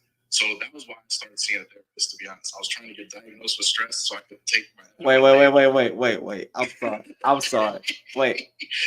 I'm reading the fucking comment from Kalia, bro. I'm sorry for cursing you too. It slipped out. This woman said, keep telling that man to go to therapy. He gonna F the therapist too, fam. It caught me off guard. I'm sorry. Go ahead. It'd be like oh my God, but I couldn't help it. So in my attempt to game the system, because I was like, okay, let me go ahead and get diagnosed as some stress and anxiety, so I can take off work for a few months here. It actually became helpful, right? Like as you're talking out some of this shit, it was like, oh wait, this is actually helpful. Like I'm getting legitimate feedback and able to gain some insight on why I legitimately am stressed when I'm at work. So through that, I ended up finding out therapy actually can really be helpful, even if you think you're a well-adjusted person, even if you think you have things figured out.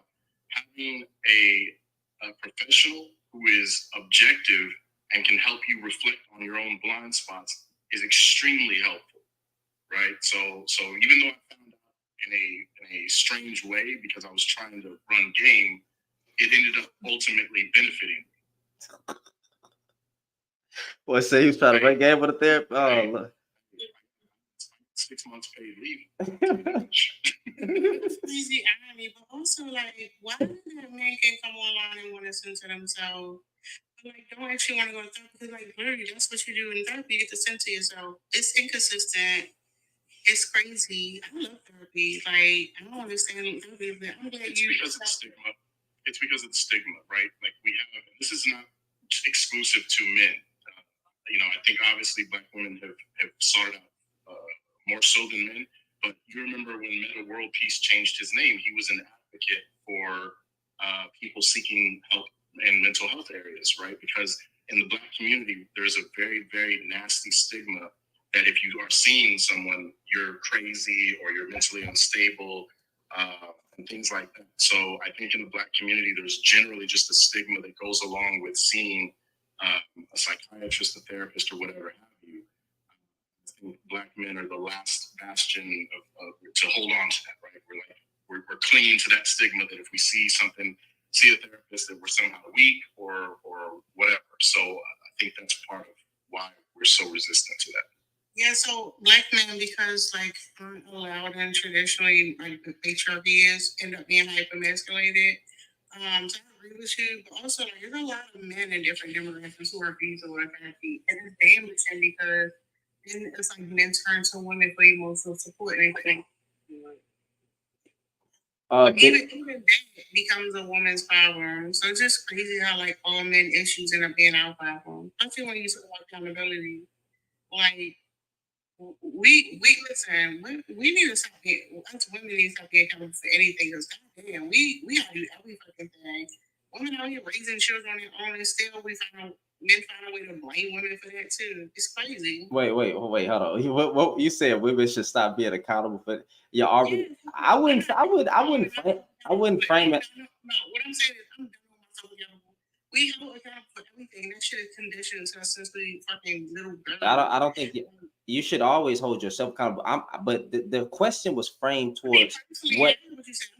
I'm talking about the shit men we talk about. You Oh know well, I mean, women not even paying attention to. They should not be. How can I frame this? Because a lot of men online that talk about women's accountability do a lot of shifting of the blame. That's what I'm trying to say. Go ahead, go Big Head. That's your name, fam. Fam, you gotta unmute your mic. Yes, sir. How y'all doing? Pretty good. What about y'all using our sexy voices? No, that's how I talk. He was like, it's That's how I talk on the daily. Okay. And where I'm at, it's almost 12 o'clock at night, too. So, you know, we were. Yeah, it's coming out of you. Go ahead. Yeah. Well, what was the question? You want me to read the prompt? Or should I read the prompt? Oh, you go ahead. Yeah. Let me change this thing. Oh, yeah, to give you my name is Big Head Taste. You moaning into the mic. My bad. Yeah. But, black people don't show each other enough grace. I don't think that black people do show each other enough grace when it comes to certain topics. Right. When it comes to certain areas, I think, sometimes it's a lot of, you know what I mean, the stuff that you see in society, like people, hate on each other or people don't support each other when they should and when it calls for it. I don't feel like a lot of people stand up for each other in times they should. A lot of ignorance, a lot of, like you said, things that hold us back, like the cognitive dissonance that y'all brought up earlier. Those type of things hinder us, and I believe, we should actually support each other, come together. As not just black men, but black women and men, we all need each other. So that's my perspective on that. We definitely need each other. The black family needs it. Black men need black women. Black women need black men. And I feel like even when it comes to black business, we have to support each other. And a lot of things make it hard, but we have to be more progressive. And I think that's the way that we'll be able to get ahead in some aspect. And when this manhood actually starts, manhood to me is it's a mentality, it's a mindset that you acquire. Some people are taught it the proper way. Some people acquire it as they go. But I don't feel like you can completely, even though everybody isn't perfect, I don't feel like you can completely call yourself a man if you aren't handling yourself within that mindset, if that makes any sense. You can't continue to do the things you did as a boy or make the same mistakes that you made as a boy, and then be able to then command or demand the same respect that, the proper man you feel like, you want to be should get. I feel like, respect isn't given, it's earned. So a lot of people like to poke their chests out and be aggressive and be this and be that, but it's a lot of groundwork that comes with that. You have to earn that. And I feel like manhood is a mindset. A lot of people want it as a title, but you got to earn it. And what does accountability for women look like? And I've been watching this, and I still haven't got clarity on that last prompt on what you mean by that. So it's man, I'm gonna show grace to you, brother, because you ain't come up here on no crazy stuff. So it's really a trick question to the delusional buffoons. The men that be having a this red pill up their butt. So what it is that oftentimes on this app you'll hear like men say that women need to take accountability, and usually it comes back to three things. As a black man, they'll say, "Hey, well, the black woman needs to stop having children out of wedlock." Okay, so the birth rates are down, or they go yeet as fetus. You know what that means, right? Yeah. So I just can't say the word. No, don't do that. So yeet is fetus. Now, everybody who follows me understands that I don't believe in yeet is fetus, but I do believe in personal conviction. So if a person don't have the type of moral construct that I have, then personal conviction. There's going to be women that run in there to do that. There's going to be some women that turn around and be like, they'll just have the baby. Either way, either way, in the black community, the woman gets penalized no matter if she yeetus the fetus or if she keeps it. So a woman, you're saying that they're adding to the yeetus fetus numbers, or if they have the child, they're doing such a bad job because the child is apparently growing up to be a bad apple. Like, we don't know many great men that came from single mother households. So it's always that, and then it's dumb stuff like everybody has their preference. I understand. High body count. And what's the other one? It'd be kids, high body counts, and it really be a whole bunch of stuff in my mind, but my mind went blank. But just the same. What you say? I said choose better. Choose better. Like, they be saying the same talking points you'll hear. The classic talking points. Which again, there are some women who actually need to choose better. There is a man there is a rapper named Jay Fizzle, right?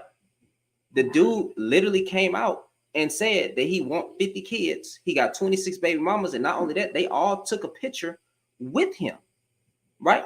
They don't care. Those women don't care. Now, the problem is I cannot morally, I just can't do it. I can't be that. I can't be that guy. I can't then say, see, that's the problem with our community, is that majority of our women are quote unquote choosing the wrong man. Like, we don't know situations where the dude added up on paper, got married to her, they got divorced. Now she's a divorced woman, or when they got into a relationship, they may not believe in marriage. The man played as good as a man, right? And then the mask came off, and now she's a single mother. Like, it's so many nuances and so many layers to that, but they just be like, hey, single mother, right? Just the same dumb stuff. I have a bachelor's degree in sociology, so I've studied a lot of societal issues, and my opinion is human beings are very complex. We'll never be able to understand. We can understand singular people, but we will never be able to understand human beings in a general sense, if that makes sense to you. Like, we can get to know people and understand people singularly, but I say that to say it's disingenuous, or it's not wise to generalize a whole group based on an experience with a singular person. If that makes sense. So we see that a lot, like where a person's opinion about a whole group is determined, what they've done with one person, or maybe two. It could be three, but there's over 300 billion people in the world, and so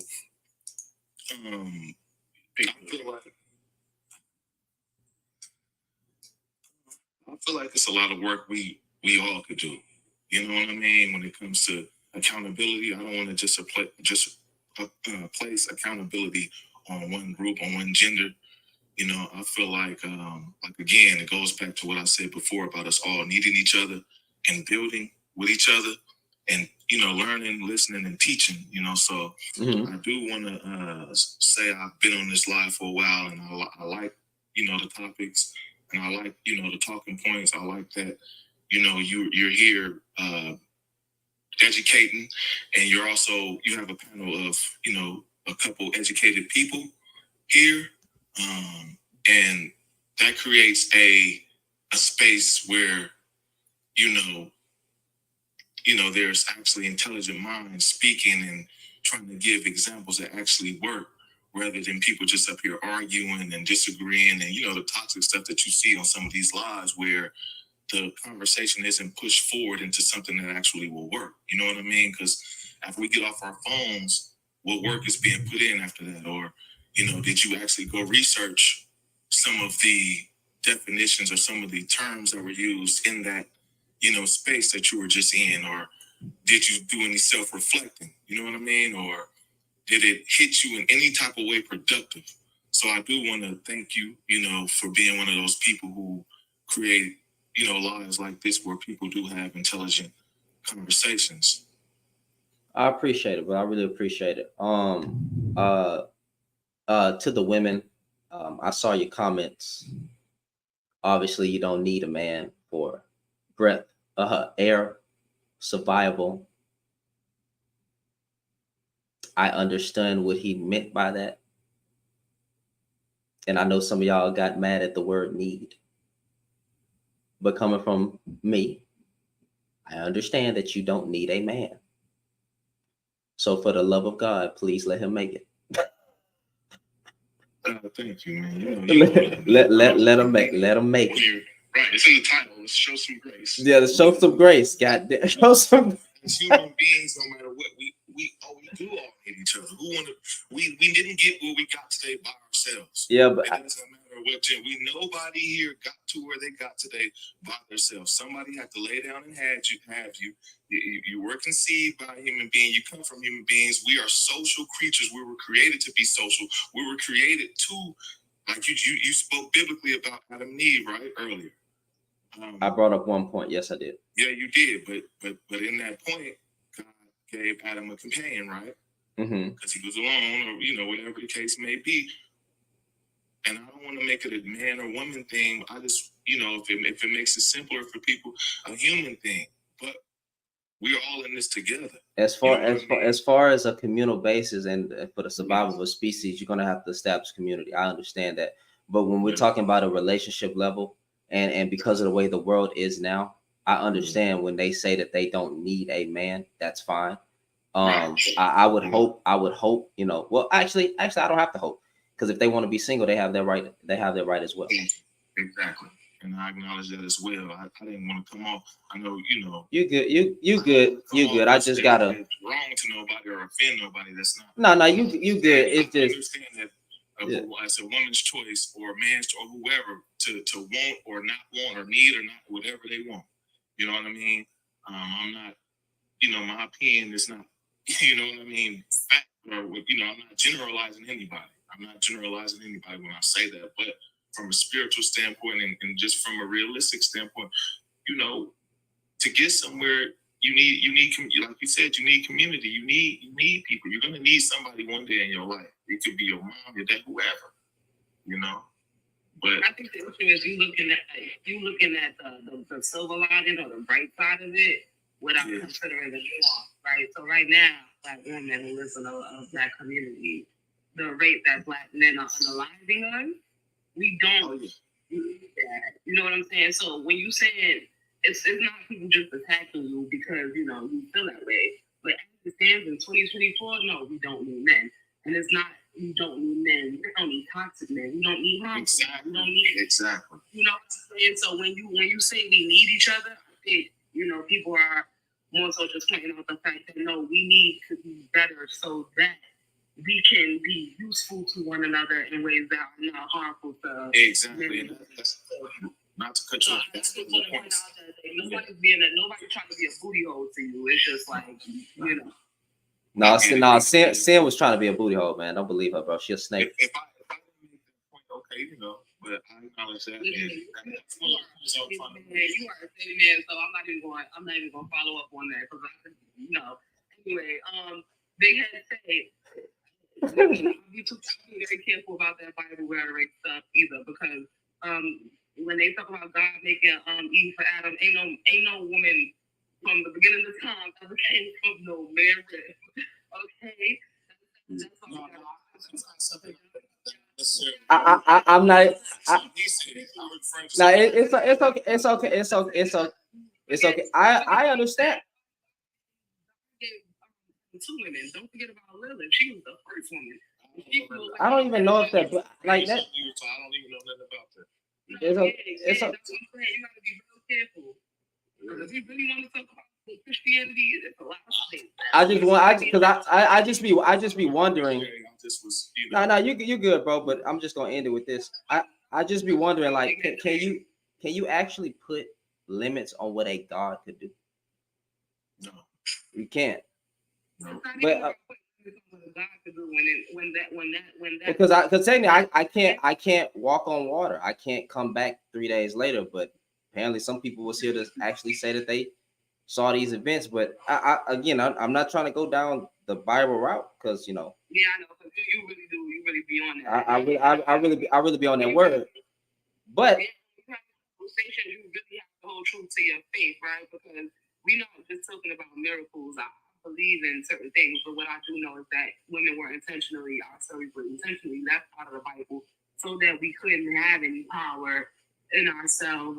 It's like the whole "we was kings" trope from Black men, right? They intentionally cutting out that part of our history, right? So that we can't feel empowered. I don't know. Are we? Do we actually? No, I'm just asking. Do we actually believe that though? Because like it's plenty of. No, not with public talk. I mean, not with problem talk about. I'm talking about when we say women were left out the Bible. There's been plenty of cases in the Bible where God used a woman to lead a whole nation in a leadership. So the Dead Sea Scrolls have legends of women who own land, women who had businesses. It was all intentionally left out when they wanted to revamp the story so that women could be oppressed. They left that stuff out. It's a story of I think it's the Virgin Mary sacrificed his blood. Like they leave shit out. I have to I'll go back and look at those because even the book of Enoch was left out, but it was left out because it wasn't coherent with what was going on. So they couldn't tell if it was actually factual because it did not line up. Genesis through Revelation actually tells a whole story of what was going on, but the other books were left out for a reason. Now the specific reasons I don't know. I wouldn't mind reading them. Just saying. Don't know because even the Ethiopian Bible doesn't even have all of them. I mean, realistically, and this is something Lion pointed out. If God was a woman. Yeah, I know. Yeah, I know about the book. Even problem pointed that out. Problem even pointed. Yeah, women are communal. You know that whole.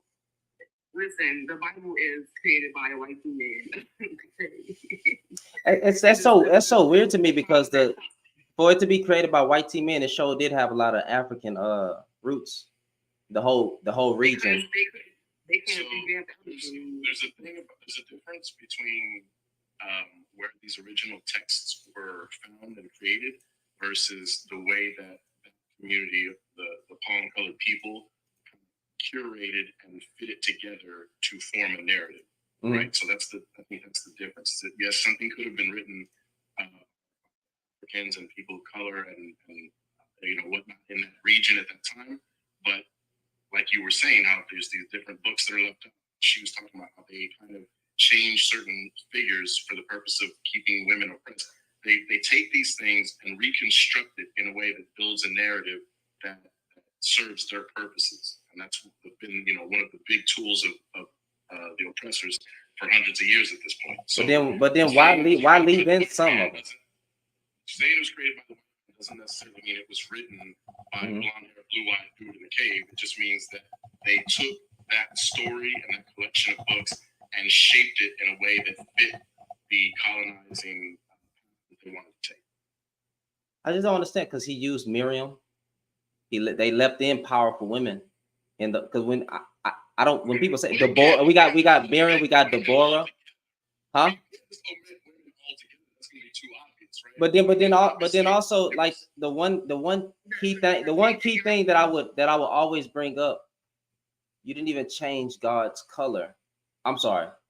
You didn't even change Jesus's color in the book. You didn't even change. You didn't even the most important aspect of where he came from and his skin tone.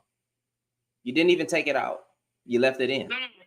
Yeah, that's the thing with the patriarchy. A lot of times when they do these stories of women, is because it's like look at Sarah and we helpmates. We it's basically to show that the men are not GAY. Mm-hmm. It's the same reason why men always have. Hey, they say I'm stuck. I'm stuck. Y'all can't see me. I mean, I'm not moving. No, I don't know. I think you mean I'm stuck in religion, maybe. But I'm not gonna go there because you believe what you believe, and honestly, if your beliefs is was the catalyst for you being the man that you are, then shit, keep on, please.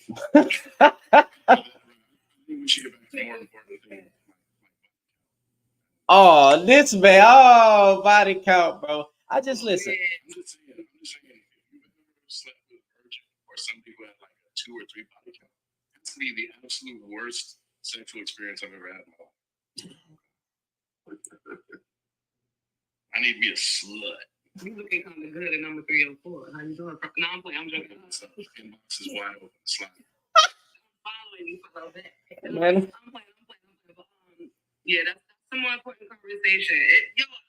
Let me say something because y'all black men up on here, y'all seem to be good ones. I need y'all to do some emotional labor for me today. Y'all ready? No, what would that be? Okay, good. Just give me some affirmations because I've been coming on TikTok and I'm seeing the German lady saying black women ain't shit, and I'm seeing black men say black women ain't shit, and it's white men saying we ain't shit, and it's Spanish men saying we has Latino. It's everywhere you look. As soon as you open up the phone, and then I walk out in the street and I live in the hood, so I'm going against it's my own black men. Like it's just all the time, y'all. It's so exhausting. Like I woke up this morning and I just wanted to cry, and I turned my phone back off because I had to unplug. Like it's exhausting. I think yesterday the one with the German lady came out with her saying about black women. That shit is so exhausting. I haven't even reviewed this video, but apparently she said that black women are no competition because they don't have a family unit. I'm like, bro, are you loving on the one who left the family? It's the standard tropes. It's nothing new. It's the standard. We're better than you because we rub his back and we fucking feed him fruit while he sits on the couch and plays video games. It's stupid. So here's my suggestion to you, Neverson. Start blocking these accounts. Do not stitch. Do not react. Do not understand that it's frustrating. You see it. It's annoying. But I tell people this all the time. The more you engage with that content, the more your algorithm will be filled with it.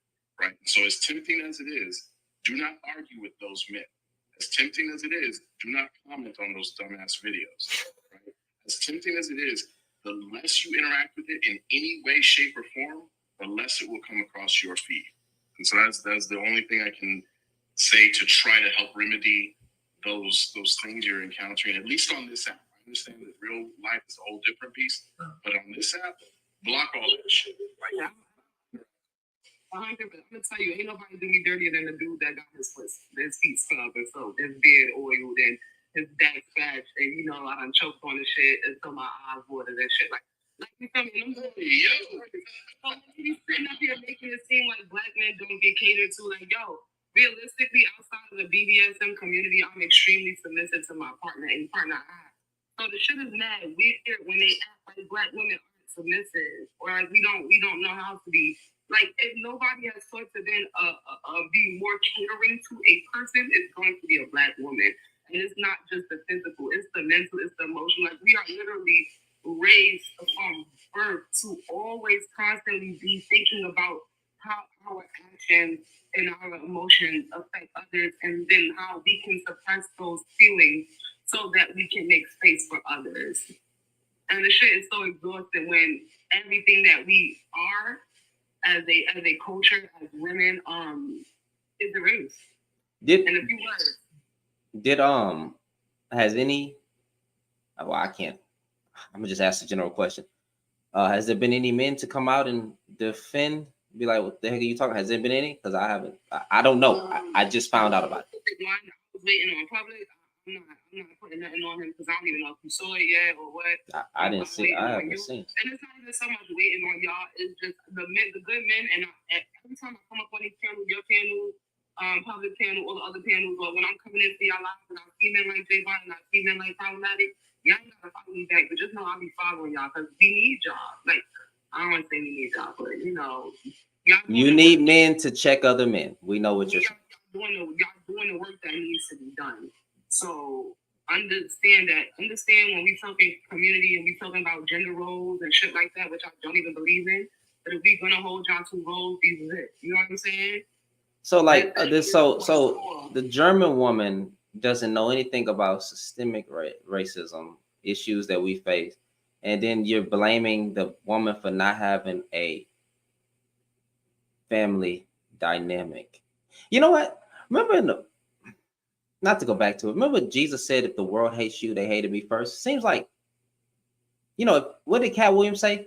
If you ain't got haters, you ain't doing something right. Seem like black women as a group are hated by every other group of women. And that's because they want to be you. They don't have any ass. They don't have a nice shape. They gotta go get their lips filled. They go tan. These motherfuckers want to be darker because their skin is pale, right? They want to be black women. And I just, one day, some men are going to get their karma for saying what they said. There's a whole black wife effect. People be like, black women are the most least desirable for marriage. Well, that's because they're not on a collective basis actually giving the white man a chance in their DMs. If you know, you know. But I'll leave that there.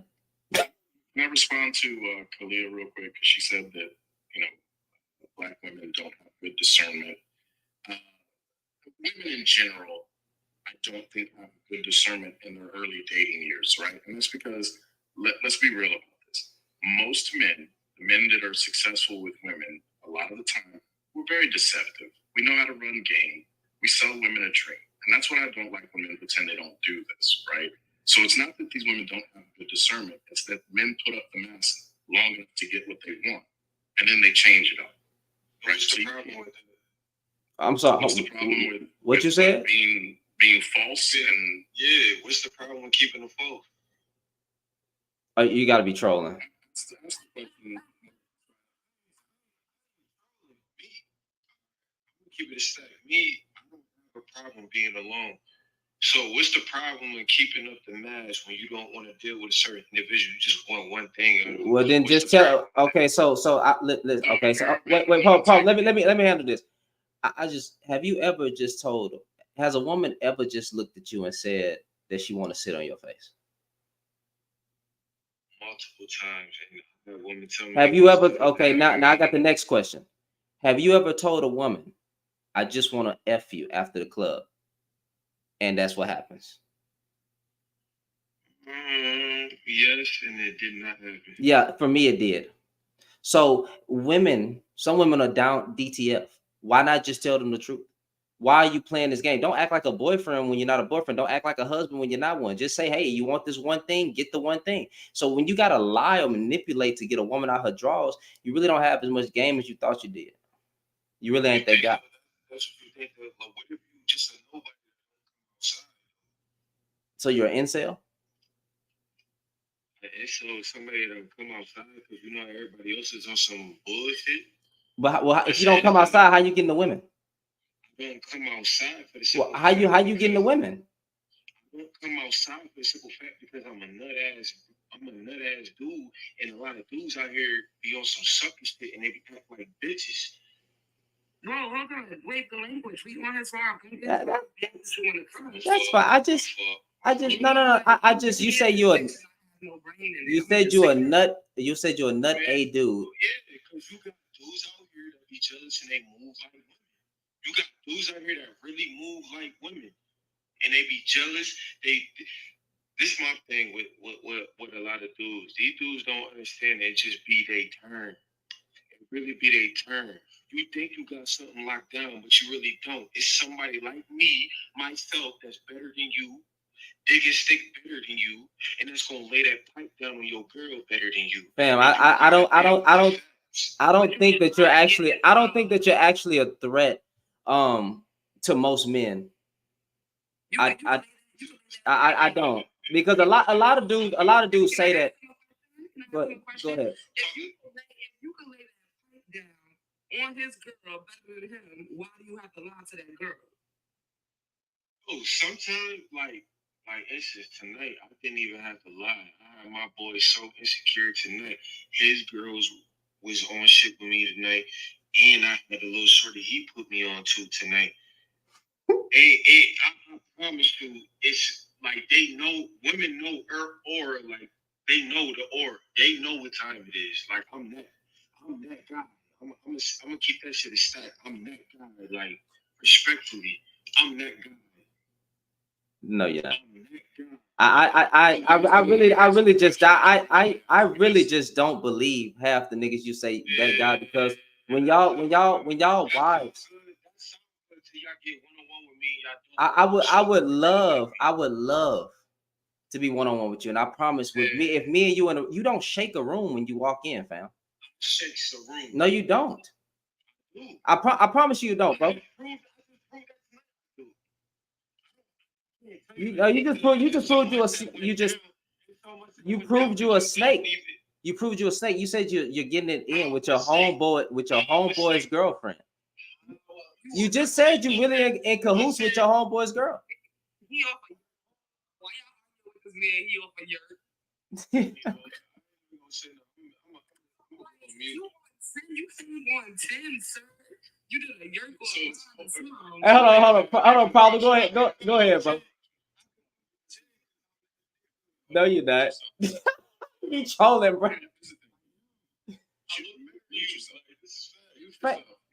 You look better than who? You as a damn lie, fam. Do you have a girl? Hold on, problem. One sec. Do you have a girl, fam? Fam, I promise. All I gotta do is tell any of your girls to braid my hair, and the next thing we braid the pubes. All I gotta do is tell her to braid my hair. Go ahead, problem. Go ahead, problem. I was just saying, back in the day, he don't know. It's just fun. Here's the thing. You asked what's wrong. Simply put, if you think being a person of no integrity, if you think being a scumbag, it's not about. You asked the question, let me answer it. If you think that these are the things that produce a society that you want to exist within, if you think this type of behavior produces the type of individuals that you want to move with, if you think this type of behavior produces the type of women that you want to keep in your circle, and I know you understand what I just asked, because that's not even what it did. You said what's wrong with it. When I said that has not manipulate. Well, you have no, shut up. Because when a man what? What? Like, what you mean? Go ahead, problem. Because I'm trying to let you be up. I'm trying to let you be up here, fam. You ain't got. He go dip off. Oh, this dude came over. You're dropping. You dropping.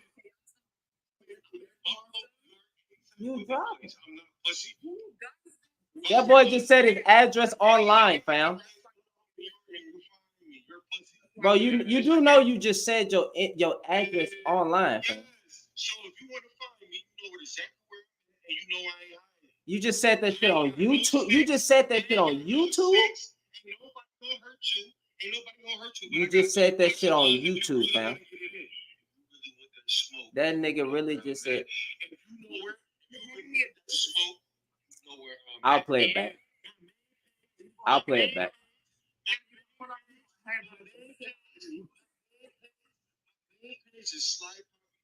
My main page is slide by himself. I'm in New York. He just came to promote his other page. That boy doxing himself. That's why you crazy. gotta use manipulation. You know what? Yeah, nah, we done. Cause that's how I know niggas right there. When something happened to you, don't say nothing. My hands are bisexual. That's weak man. That's weak male behavior. That's little dick energy. The problem is he came up here with problematic saying what's wrong with manipulation. Sir, this is why you have to manipulate somebody. You got to put up that mask for 2 months, and then as soon as she fall in love, that's crazy, bro. Don't be the ones that to sit up there and black a woman's eye. It's always a nigga that don't look like nothing. That got something to say. Most alpha this man You ready to drop them drawers? I got moist. Listening to that shit. Oh, these niggas, I'll be like, what are you talking about, fam? Like, what, like, they come out of nowhere, bro. It's always a nigga that don't look like nothing. They know damn well, bro. You know damn well you next to me is a bad day for you. Like, let's stop the cap, bro. And I'm married, nigga. Like, what are we talking about? Y'all niggas don't walk into a room and shake no type of room. No women gravitate you. No woman wants to sit on your round ass face. Okay, you don't have a masculine jawline. Your hands probably small. Your D probably below average. at below average. Average at best, fam. Like, let's stop the cap. You don't want niggas like me. In my heathen days, I'd be a problem for you niggas. I really would be a problem for you niggas. But the Lord saved me. Okay? And I'm married, and we're not going back to the heathen days, fam. See, but here's the other thing, right? Like, women that are attracted to that behavior, I'm good off of them anyway. Like, I'm not stressing off that. If that's the type of dude that a woman is attracted to, I'm cool with that. I'm gonna let her move that way. So it's like, I'm not in competition with you. No woman I would ever be interested in is even thinking about sneezing your fucking way. That's the thing. But he already told you he manipulative. He already came in here on I just thought it was funny. He already came in here on why can't I be manipulative. So you already know he's not going to appear to no woman like that. He's going to act like his best self. He's going to act like the person his mother tried to raise him as when he stepped to a woman. And when he get them, and for those men, it's sad. The older they get, the younger they got to get they women. Why? Because the older women see that shit a mile away. It's one question, he losing his shit. He lost his shit at a little rebuttal. And the first thing he did was pivot to violence. That boy said his hands are bisexual, bro. That's insecurity. Bro, I started laughing. Here's the wild thing. He said, I got no sticks, I got boxing gloves. Look, I'm old. I don't box no more. So I'll let you know that right now. I'm not boxing. Don't show up in my place. Do the other thing to come collect you. I don't know where these niggas come from, bro. But I be wanting to troll so bad by saying sometimes that Cynthia G was probably right, fam. Some of y'all niggas should have made it across the woman's borders. You feel me? Sad, fam. I just made a point that I wanted to make too about, how people talk a certain way, act a certain way, conduct it a certain way. But in reality, we all know that ain't what it is. As a man, I'm gonna tell you, we all know this is me, and that when it comes to certain women, you're not gonna approach them that kind of way. You're not approaching. We know he's definitely not approaching every woman that kind of way. Some women have a lot of grace and demand a lot of respect, and we know exactly who they are, and we don't approach everybody like that. You can lie and say you do, but you don't. You pick certain ones. Not me. I'm not saying you, but he plays on certain ones. He probably feel like he can be that way with, but he's not doing that with everybody. And that's just a lack of self-confidence. He got a lot of insecurities as a man. He must think he really that guy, but I knew he was from New York because New York got a little they're a little aggressive. You know what I'm saying? They speak. He doesn't think he that guy, so he has to put that out there. He doesn't think that's the thing. No man who gets women comes up here and be like, I'm that. Like that. We don't do that. Wait, you said he from New York? Yes, that's what he said. He said from New York. Like, oh, Buffalo, we don't count that. If you're not in the top borough, Hey, upstate, that's what he said. Yeah, he been listening to too much Griselda some shit.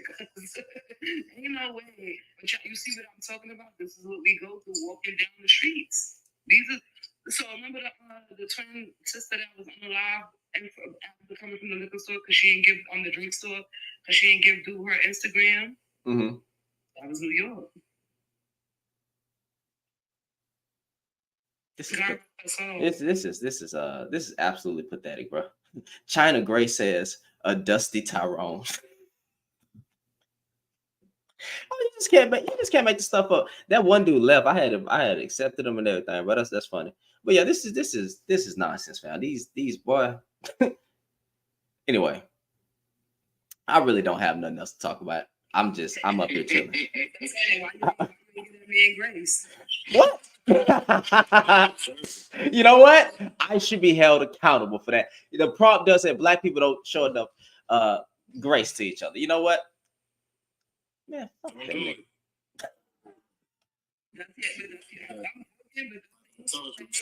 I can't. I couldn't do it, bro. Any man who puts his hands on women and then say, his hands are bisexual, I can't. I couldn't do it. I couldn't do it. That's my fault. I'll pray for him. I'll pray for him. No, he would really smack the shit out of me. He would really do that. Yeah, I'm pretty sure. In the beginning, he said he'd be in the house because he a nut, and then the first thing he said, first off, you just got mad. You just. If you're not outside, then how are you getting the women, fam? Dating apps. He just gloated about taking women down, right? But then you're gonna complain to men like women. So then it should be easy for you to get along with men. I hate when they be like, oh, these men act so feminine. If men act feminine and we so easy to conquer, why y'all not getting along? Man, they can't even tell me what feminine, masculine, they can't even tell me what that mean, man. They just be saying stuff, bro. I can't stand it. That's a man that haven't reached the second prompt, that he haven't reached manhood. So mentally, he's a man physically, but mentally he hasn't took on that mindset yet. I don't even like giving that. You know what I'm saying? I understand what you're saying. Like when we contextualize. Tantrum though, he acted like a child. Right? But I'm saying like I understand when we contextually say it. I just don't like giving these dudes a cop out because he'll be the same one. But I'm a real nigga. I'm a real. No, you're not. No, you're not. Yeah. But say I don't know no boys, and I live in the hood. I don't know no black boys that would say that to me. Or I'm gonna be real. Most of the black boys that I know that and they raised by single mothers, they are all very respectful. So when y'all be saying that's not a man, that's a boy, that's not fair to the boys. Because the boys don't act like some don't, but I've been in the schoolyard and some act like that. They do. Yeah, but that's not they got problems. Again, I live in New York City and I always say this shit. Per 1 mile is 100,000 people is condensed. These boys are not learning that shit at home. They are learning it from grown men who stand on the corners, who wait in the basketball courts, who be in them barbershops, saying that locker room, which I call the locker room talk. That's where they learn it from. So this is why I say they're not boys. They learn that rhetoric from other unhinged ass males. From other boys, from other grown boys. No, stop calling them boys. Because the men are not going to say they boys. They're going to say they men. Right, you got to That's just how I view it, though. Because they don't act like that. I see them like that because boys don't act like that. What you're doing, you're taking something away from little black boys. Okay, I understand that. So when we talk about the patriarchy and how it indoctrinates black men into the patriarchy, it does start with boyhood. And the issue is that it's not that we're not giving enough grace to each other. We're not giving enough grace to children. Right. Because children are the future, right? And little boys, I don't know little boys that act like that. The ones that do act like that, they 19, they 20, they 21. They not boys no more. They're being the patriarchy, the system is systeming. Indoctrinated, okay. The system is doing what it's supposed to do. I got you. Turning them into violent men, right? And the reason that happens is because when young boys are boys, the patriarchy teaches them to quell their emotions. When you start quelling your emotions, books like The Body Keeps the Score, one of my favorite books, I'm always recommend it, right? It's so trauma starts to project itself outwardly. And that's what's going on. You're right. So You're right. it's not that boys in raised by single mothers are over emotional and shit like that. It's just that once the same way y'all be like, oh, this is father behavior. Women are 304s because they want a man, they looking for a man, this, that, and the third, right? It's the same way young girls that y'all call young girls going into adolescence and adulthood, y'all call 304s because they looking for the fatherless behavior. Boys exhibit exude fatherless behavior. Yes. Hold on. Never say. Hold on. Cause I just feel like having fun. Come up, Jonathan. You said all I care about is my people. What's the problem with that? Well, why you ain't on Jonathan? Let me just make my point. The same way little girls into adolescent and adulthood, womanhood are looking for men like y'all claim is the same way boys look for men. They always going to be looking for that absent parent. And unfortunately, that community is typically men. So what happens is they're looking for leadership, and what they're looking for is masculinity, and what they're coming across is performance of masculinity. Right, what the patriarchy tells you masculinity is supposed to be.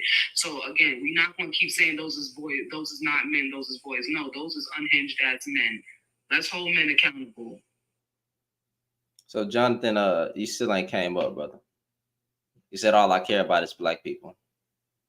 That's not true, but they are my first priority, just like your race was your first priority. I don't understand why y'all always be cowards. You say something and you run away. Here's the crazy thing: is that his network, because I know he watches Fox News.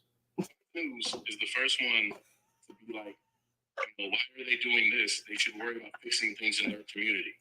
They should worry about black on black violence, right? So if you're going to talk about things like black on black violence, even though that's a ridiculous concept, that would require us talking to, addressing, and caring about our community first. Bro, guess who back? So we're only following the advice of things like Fox News. Oh, you let me up. Yeah, I let you up, bro. What's going on? Not much. So what? So you came back. What you wanted? Oh, you actually give me the floor right now? I'm gonna give you the floor, fam. You're gonna pull up to my city, and we can get the 1v1. That's all I want to know. You got an opportunity to change. Bro, shut the fuck up. I'm talking for a man. Shut the fuck up. I was gonna respond. Never mind. No. Sin, I can't do it, fam. I thought we to change his narrative. I thought we was gonna be able. I thought I was gonna be able to handle it. I can't do it. But you have a good one, bro. You have a good one, fam. You stay safe out there in New York, bro. You know they took out one of my favorite ones. Whoever did it, Pop Smoke. You know, watch out for that dude that just did the interview out there, boy. Be safe. That man can't even leave the house. Oh man, boy. Oh Lord, buddy. That nigga said, "I'm talking to a man, not a." And this, like y'all, this is what y'all life amount to as dudes with a platform, fam. Like this is what your life amount to. You don't got a platform. That's the thing, right? Like, you know what? You have a good one, Jonathan, bro. Bye. Jesus Christ. Yeah, because they don't have a life. It's so crazy. That's crazy to me. I don't know how you supposedly get so much play, and yet you still got all that testosterone and really that angry. Yeah. I know niggas that's getting none ain't as angry as he is. So what happened was, the man just told you his mans had to bring somebody over for him, right? He don't get play. And the reason why he's so angry, and particularly at me specifically, is because nobody put out for that boy. Nobody put out for that man like he trying to insist is what happened. And so he angry right now because he showed up the same way he's showing up right now. I bet you he's scared. Either dude they be scared the cat. Scaring the hoes. Yeah, you scaring the hoes. He's scared. And now his friend too right now, because then you always running cooch away. Oh man, boy. Golly. I'll give you some advice, young man. Go watch One Punch Man and do what he did. 100 push-ups a day, 100 sit-ups a day. I had to block Jonathan, man, because that boy, yeah. What Father, what you was saying? Fox News, bro. He said, I said, never mind. Oh, I know shit. you watch Fox News. I know you watch Fox News. Bro. Hey, what y'all, you know what? We can play around with it. Supposedly Joe Biden is stepping down. That's what they're saying. I don't know. You think so? Yes, I do. I think combined with the disastrous few weeks that Joe's been having, because let's see, he almost said on TV. Did you see that? No. He was giving us one of his little addresses, and he literally almost ended with "Make America," and he stopped himself because he caught it. Luckily, or it was in his ear, like "Shut the fuck up, don't say it." But that man was about to sign off by, "I know together as Americans we can make America," and then he stopped. I'm like, "Oh dear God, this man." He was about to say that? He was about to say it. Now, don't get me wrong. I get it. As a politician, it's a very standard cliche thing to say, right? Let's make America great. But I'm like, bro, that's your opponent's slogan. What's wrong with you? What did he say? He said his vice president was Trump. Bro, that one took me out. Yeah. That one took me out, bro. Mumbling incoherently on the fucking debate. So like, he's had a disastrous few weeks. And then to top it off, this lunatic Trump, he just had the best photo op you've ever seen. Like, there's never been a better photo. Man, listen, bro. I don't care what nobody. Hey, man, listen. I was on the side of it not being staged, and now with so much information coming out, I don't know what the fuck to believe. It looks strange. I'll say that. Who is taking a great ass picture? Oh, look at this shit. It's bullets flying. Oh, yeah, no, fucking it awesome. It truly looks very strange. That's all I will say because it's too much. But it looks very strange. But regardless of that, at the end of the day, he got a great photo op.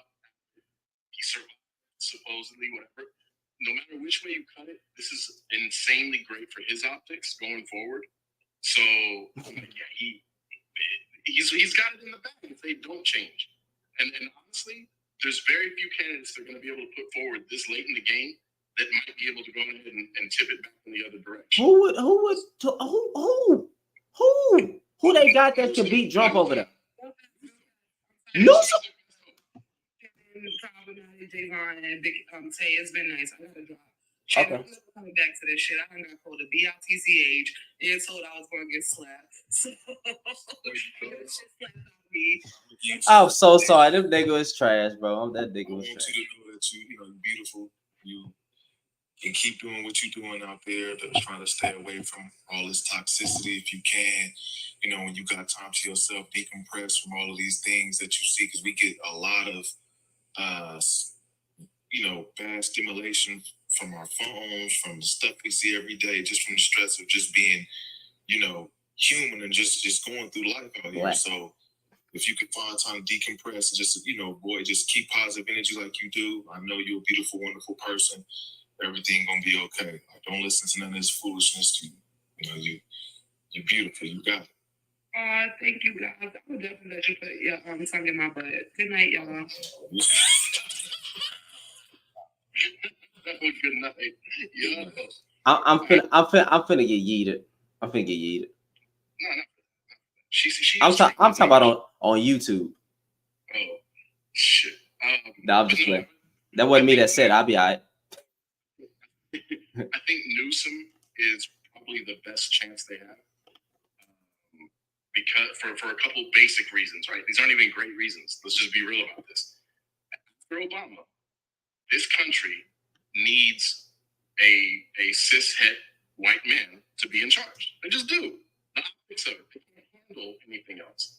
They could never. That's why Hillary lost the first time. Like, they ain't like no woman after they just had a black man in that office. That's not gonna happen. Why? You have a white male power structure that was just ran by a black man. Mm-hmm. You think they're gonna let a woman do it next? No, they need a white man back in power. That's why you saw Trump get elected, right? And then Biden, white man. So right now you need a younger white man, Newsom, because he's a white man. He's obviously a lot younger than these two decrepit, geriatric, old folk home motherfuckers, right? So he's got the youth. I won't say youth because he's not exactly young, but you know what I mean. He's considerably younger than these two. And for whatever his politics are, he's very very standard Democrat. He fits the cookie cutter mold of a Democrat, right? So that being said, you have a standard Democrat, you have a white male, you have somebody who is considerably younger than the two number one complaints about both these guys is that they're old as fuck. So you have that going. And so I also think I've heard him in debates. He's an intelligent dude. He'd be able to wipe the floor with Trump, right? So I think that would be their best bet. If the only concern is getting anybody but Trump, because that's always been their thing, anybody but Trump, lesser of two evils, you got to go with that. Newsom looks the part, he fits the part, he's the standard cookie cutter Democrat. He's the guy to be the person you run to. You can't run with Kamala. She's a woman. And she's a person of color. She ain't winning. She's got 2 strikes against her. She ain't gonna fucking win. Yeah, everybody, Michelle Obama. Yes, I know everybody loved the Obamas, but again, they ain't putting a woman in there. They ain't doing it. It's just not gonna happen. Well, like my only concern with Gavin Newsom because during COVID, he got a lot of bad rep in the city because he opened up his business for his own family and stuff like that, and he doesn't even have true support in California. Like that. It's a lot of people who's been calling him out. They don't even like what he's done with California. So That's true. I don't. I'm California from the Bay, so right. You on point with that. I say about 60% of voters in California they don't mess with Newsom like that. They want him out of there. To be honest with you, I just wanted to add that. So that's what. So I'm saying, like, can we? Do you really think he gonna get the support? He can't even get support in his own. I hear what you're saying, and that's why I said, regardless of his politics and his own state, again, at this point, you're looking at purely an optics race. At this point, they don't give a fuck. Clearly, nobody gives a fuck about Trump's policy. Are you see, like he doesn't? When has Trump ever ran on policy? Hey, let me actually look. You know what? That's a good point. So I'm just saying. So it's not. I hear what y'all are saying, and that's why I said in any other situation, no, I wouldn't suggest Newsom. But I'm saying that as far as the optics of it go, the way the propaganda works, you need a white man who fits the bill to run against the old, out-of-touch white man. And that's why I'm saying I think he could win, only because of that. No, I think on policy, if you're right, if he's not getting the support that he gets in his own state, that's obviously something that people would be able to criticize. But this isn't a race about that. This is a popularity contest at this point. And I just think that he can maneuver Trump as far as the television optics of things go. Yeah, I mean, the dude's well spoken. I'll give him that. I don't think Trump can hang with him on words, but I think Trump go win, man. Oh, he's definitely winning. If they don't, like I said, if they leave Biden, Trump victory. I think that there are very limited folks that I can see them putting in realistically that can beat Trump, and that's why I said Newsom, because I'm like, I think he has a better chance than others. Because I'm looking at the Democratic Party. Bernie is, the same damn age, if not older than those two, so he ain't gonna do it no more, right? You ain't gonna get a woman to be in there. Like, this country is far too misogynistic to put a woman in there at this point. Like, so I'm like, you have limited options. It's gonna be this is gonna be a very, very interesting situation to see how this is gonna play out over the next few days, because it ain't looking good. And then, like, him getting the support, I don't see it. But I said, are y'all voting? Yeah, I'm gonna vote. I'm gonna go ahead and vote. I really don't care to vote because I consider snake. I mean, the wolf and the fox, but it is what it is. At the end of the day, these are 2 white men who don't give a fuck about black people. I want to go ahead. What'd you say? I was saying that. Yeah, that's why I'm not voting for either one of those parties until they give me somebody that really speaks to policy and interests that I'm aligned with. I won't vote. And I love every time people try to shame me about it, like, oh, well, that means you're voting for Trump. I was like, no, it doesn't. It doesn't mean that. Well, no vote is a vote for Trump. I'm like, no vote is no vote. If you do not give me a viable candidate, you will not shame me into voting for your shitty candidate. Like, the Democrats will not take my vote for granted. You guilt me into voting for you just because, oh, he's supposedly worse. Like, yeah, right, he is worse. So why don't you put up a decent candidate and give me something to choose from? So, announcement. I want to say anybody who follows me on TikTok, I appreciate you. Anybody who supported, I appreciate you. Uh, this tonight has been a major accomplishment on YouTube, and thank you, YouTube, for people who's watching. And you're gonna hear this. I have just become a partner. I appreciate the support. That's amazing. So appreciate you. And like I say, one video, one view, one discussion at a time, and we're gonna keep growing. But I appreciate it. Not a lot of people, be thankful for opportunities in life, but I can't sit here and act like I'm not happy about it.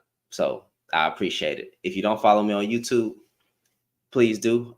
Follow me on here. Support the panel. Support the people up here. Support me if you want to. You can bump the cash up. You really want to. As y'all can see, I hardly ever say tap the screen. Actually, I haven't said it the whole live except at the beginning when everything was first started, because I don't care. I don't care. If you want to have an interesting discussion, we have. But listen, this has been awesome. Oh, I appreciate that. This has been awesome. We're gonna go ahead and end it.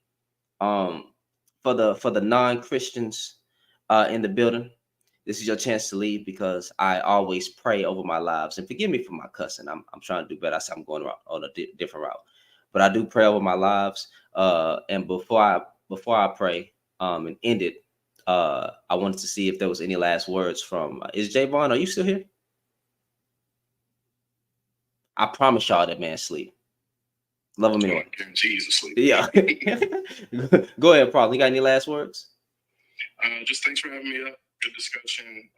Respect to everybody who was on the panel, people in the comments for being respectful. Those people were. I can't say what I want to say to disrespectful people because they're going to ban me, but, everybody have a good night. Take care. Appreciate it. Big head. Tay, I'm sorry. Yeah, I just want to say, thank you for having me up, speak my little piece or whatnot. I gave you a follow. I'm gonna follow you back. Appreciate you for having me up here. And just keep track on your work going forward. And like I said, I like the conversations that y'all have and the discussions y'all have, because I feel like they can be progressive when it comes to men, the Black community in general. We got a lot of things we got to work on. So I feel like as men, some things are up to us to improve. Some things don't fall, they aren't the responsibility of others. It's our responsibility. A lot of things, And yeah, that's all I got to say. Okay. I appreciate y'all for joining me. Problem, any discussions for tomorrow? Topics, current events, politics. What we doing? How you want to rock? Let's see what happened this week. That was major. I don't know. I'm sure something will happen tomorrow morning that I can think of, though. But I'll look. Should we? I'm not talking about that. Should we address? Should we actually go after the Magtards? A dual troll lie. I'll tell you the only reason I wouldn't. They're so heavily censoring people for that. I would hate to see you or whatever get in trouble and have your account get affected for the type of propaganda shit that's going on this app. So I mean, you can if you want. I just feel like it's like that other the Palestine issue. They hone in on keywords for whatever reason and try to restrict speech, and so I would avoid it. But I mean, I think controversial and a good talk. I think I'm gonna do Killmonger. I'm gonna do it on my page, and I'm gonna be very, very careful with my words. But I am gonna address. I really do think that they are a cult. I'm sorry. I can't not see it. They're a cult. I don't know what else to tell y'all. It's hard not to when they wear a damn pillow on their ear to stand in solidarity. y'all doing? You look ridiculous. No, Hulk Hogan ripping his shirt, fam. Wait a minute, I'm lost. Before I leave, before we go, can you just give me a brief, like, so I can go research this, like, who you talking about? We're talking about MAGA. Okay. The collective, the racist people of the right, who instead of wearing the Klan suit, they're wearing red hats. You call it Killmonger? Oh no, that's my backup page. Okay, cool. That's my backup page that I'm gonna do it on, just in case they try to yeet me off the platform. So tomorrow, probably go live early around. The information for that page on this page. I can send you a DM right after the live. Okay, cool. Yeah, I'll send you a DM right after the live. Because it's called Killmonger panel, just like Killmonger in the movie, and then put panel PANEL. It's gonna be a picture of Killmonger on the profile. So, but yeah, I think we're actually gonna have now again. I'll be vulnerable. I'm a little bit educated on politics, not to the fullest extent that I need to be, not even to the fullest extent of government. Always learning each and every day. Problem. If you're still here, please follow Problem. Please follow J Bond. J Bond always breaking down systemic racism issues. Problem got knowledge in all areas of dang near anything. So he is a knowledgeable person. These two people are not religious, so you don't have to worry about that. I am religious. I do believe in Jesus. That's me. That's fine. So, yeah. That's completely fine.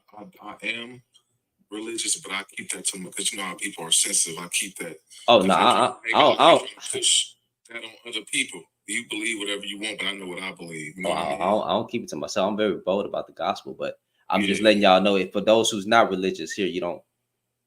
Those two people up there are not religious, so you don't have to worry about Bible talk or Muslim talk. And just please support the people, man. Support black men who actually care. You know, as a black man or black woman, follow Big Head Trey. You may not agree with something, but follow him. You know, give us like, but definitely follow Problematic. That is a person I consider a brother through this app. We never met in real life, and hopefully we do meet one day in real life because we both in Texas. But follow him. All right. Anyway, like I said, this is the part of the live where if you're not a Christian and you don't want to, stay for the prayer, you can leave. YouTube, thank you for rocking with me. It's been a pleasure. Dear Heavenly Father, we want to say thank you. Thank you for this intelligent conversation. And please forgive us if we got a little bit out of line because certain individuals got under my skin, but I should have been more Christ-like. I want to pray over Problematic. May he wake up in the morning. I want to pray over Javon. May he wake up in the morning. I want to pray over Mr. Tay. May he wake up in the morning. God, please touch these people's heart. Please touch the people that are here in this live that participated. And Lord, I just pray that we create a society where everyone has an equal fight. Lord, there is a war going on against black women. There is a war against black men, but there is a heavy war against black women because it seems like they're getting hit from left, right, up, down, south, east. What the Lord is trash out here. And I just pray that you open up our hearts to really understand and listen to our women because I believe that majority of them do listen to our outcry. And I think we need to try to, give them the same energy. Lord, I pray over Palestine and Gaza because it is a lot of nonsense going over there.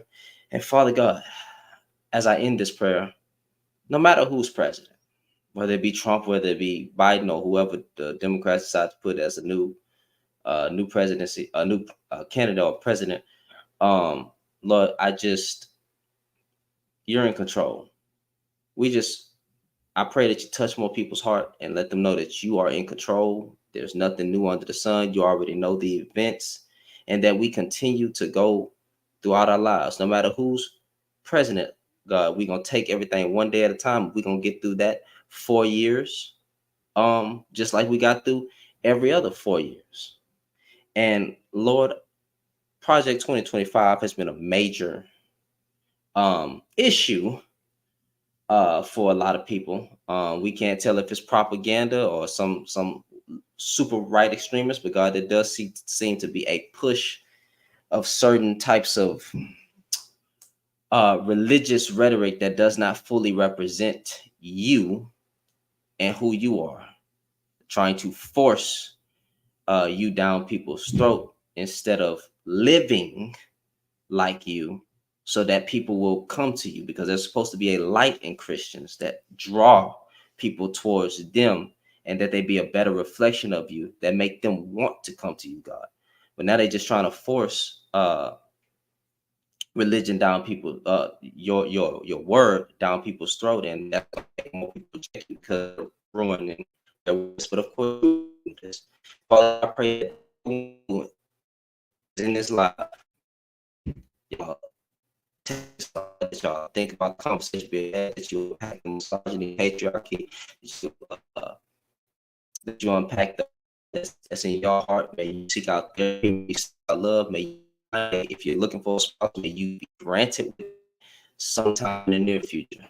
Lord, I pray for the children. They God. And then in Jesus' name, amen. Stay with me. I really do appreciate it. Problem, thank you for coming up. I'll see you tomorrow. Thank you for coming up. See you tomorrow, and we're gonna get this thing rocking. All right, y'all, man. Good.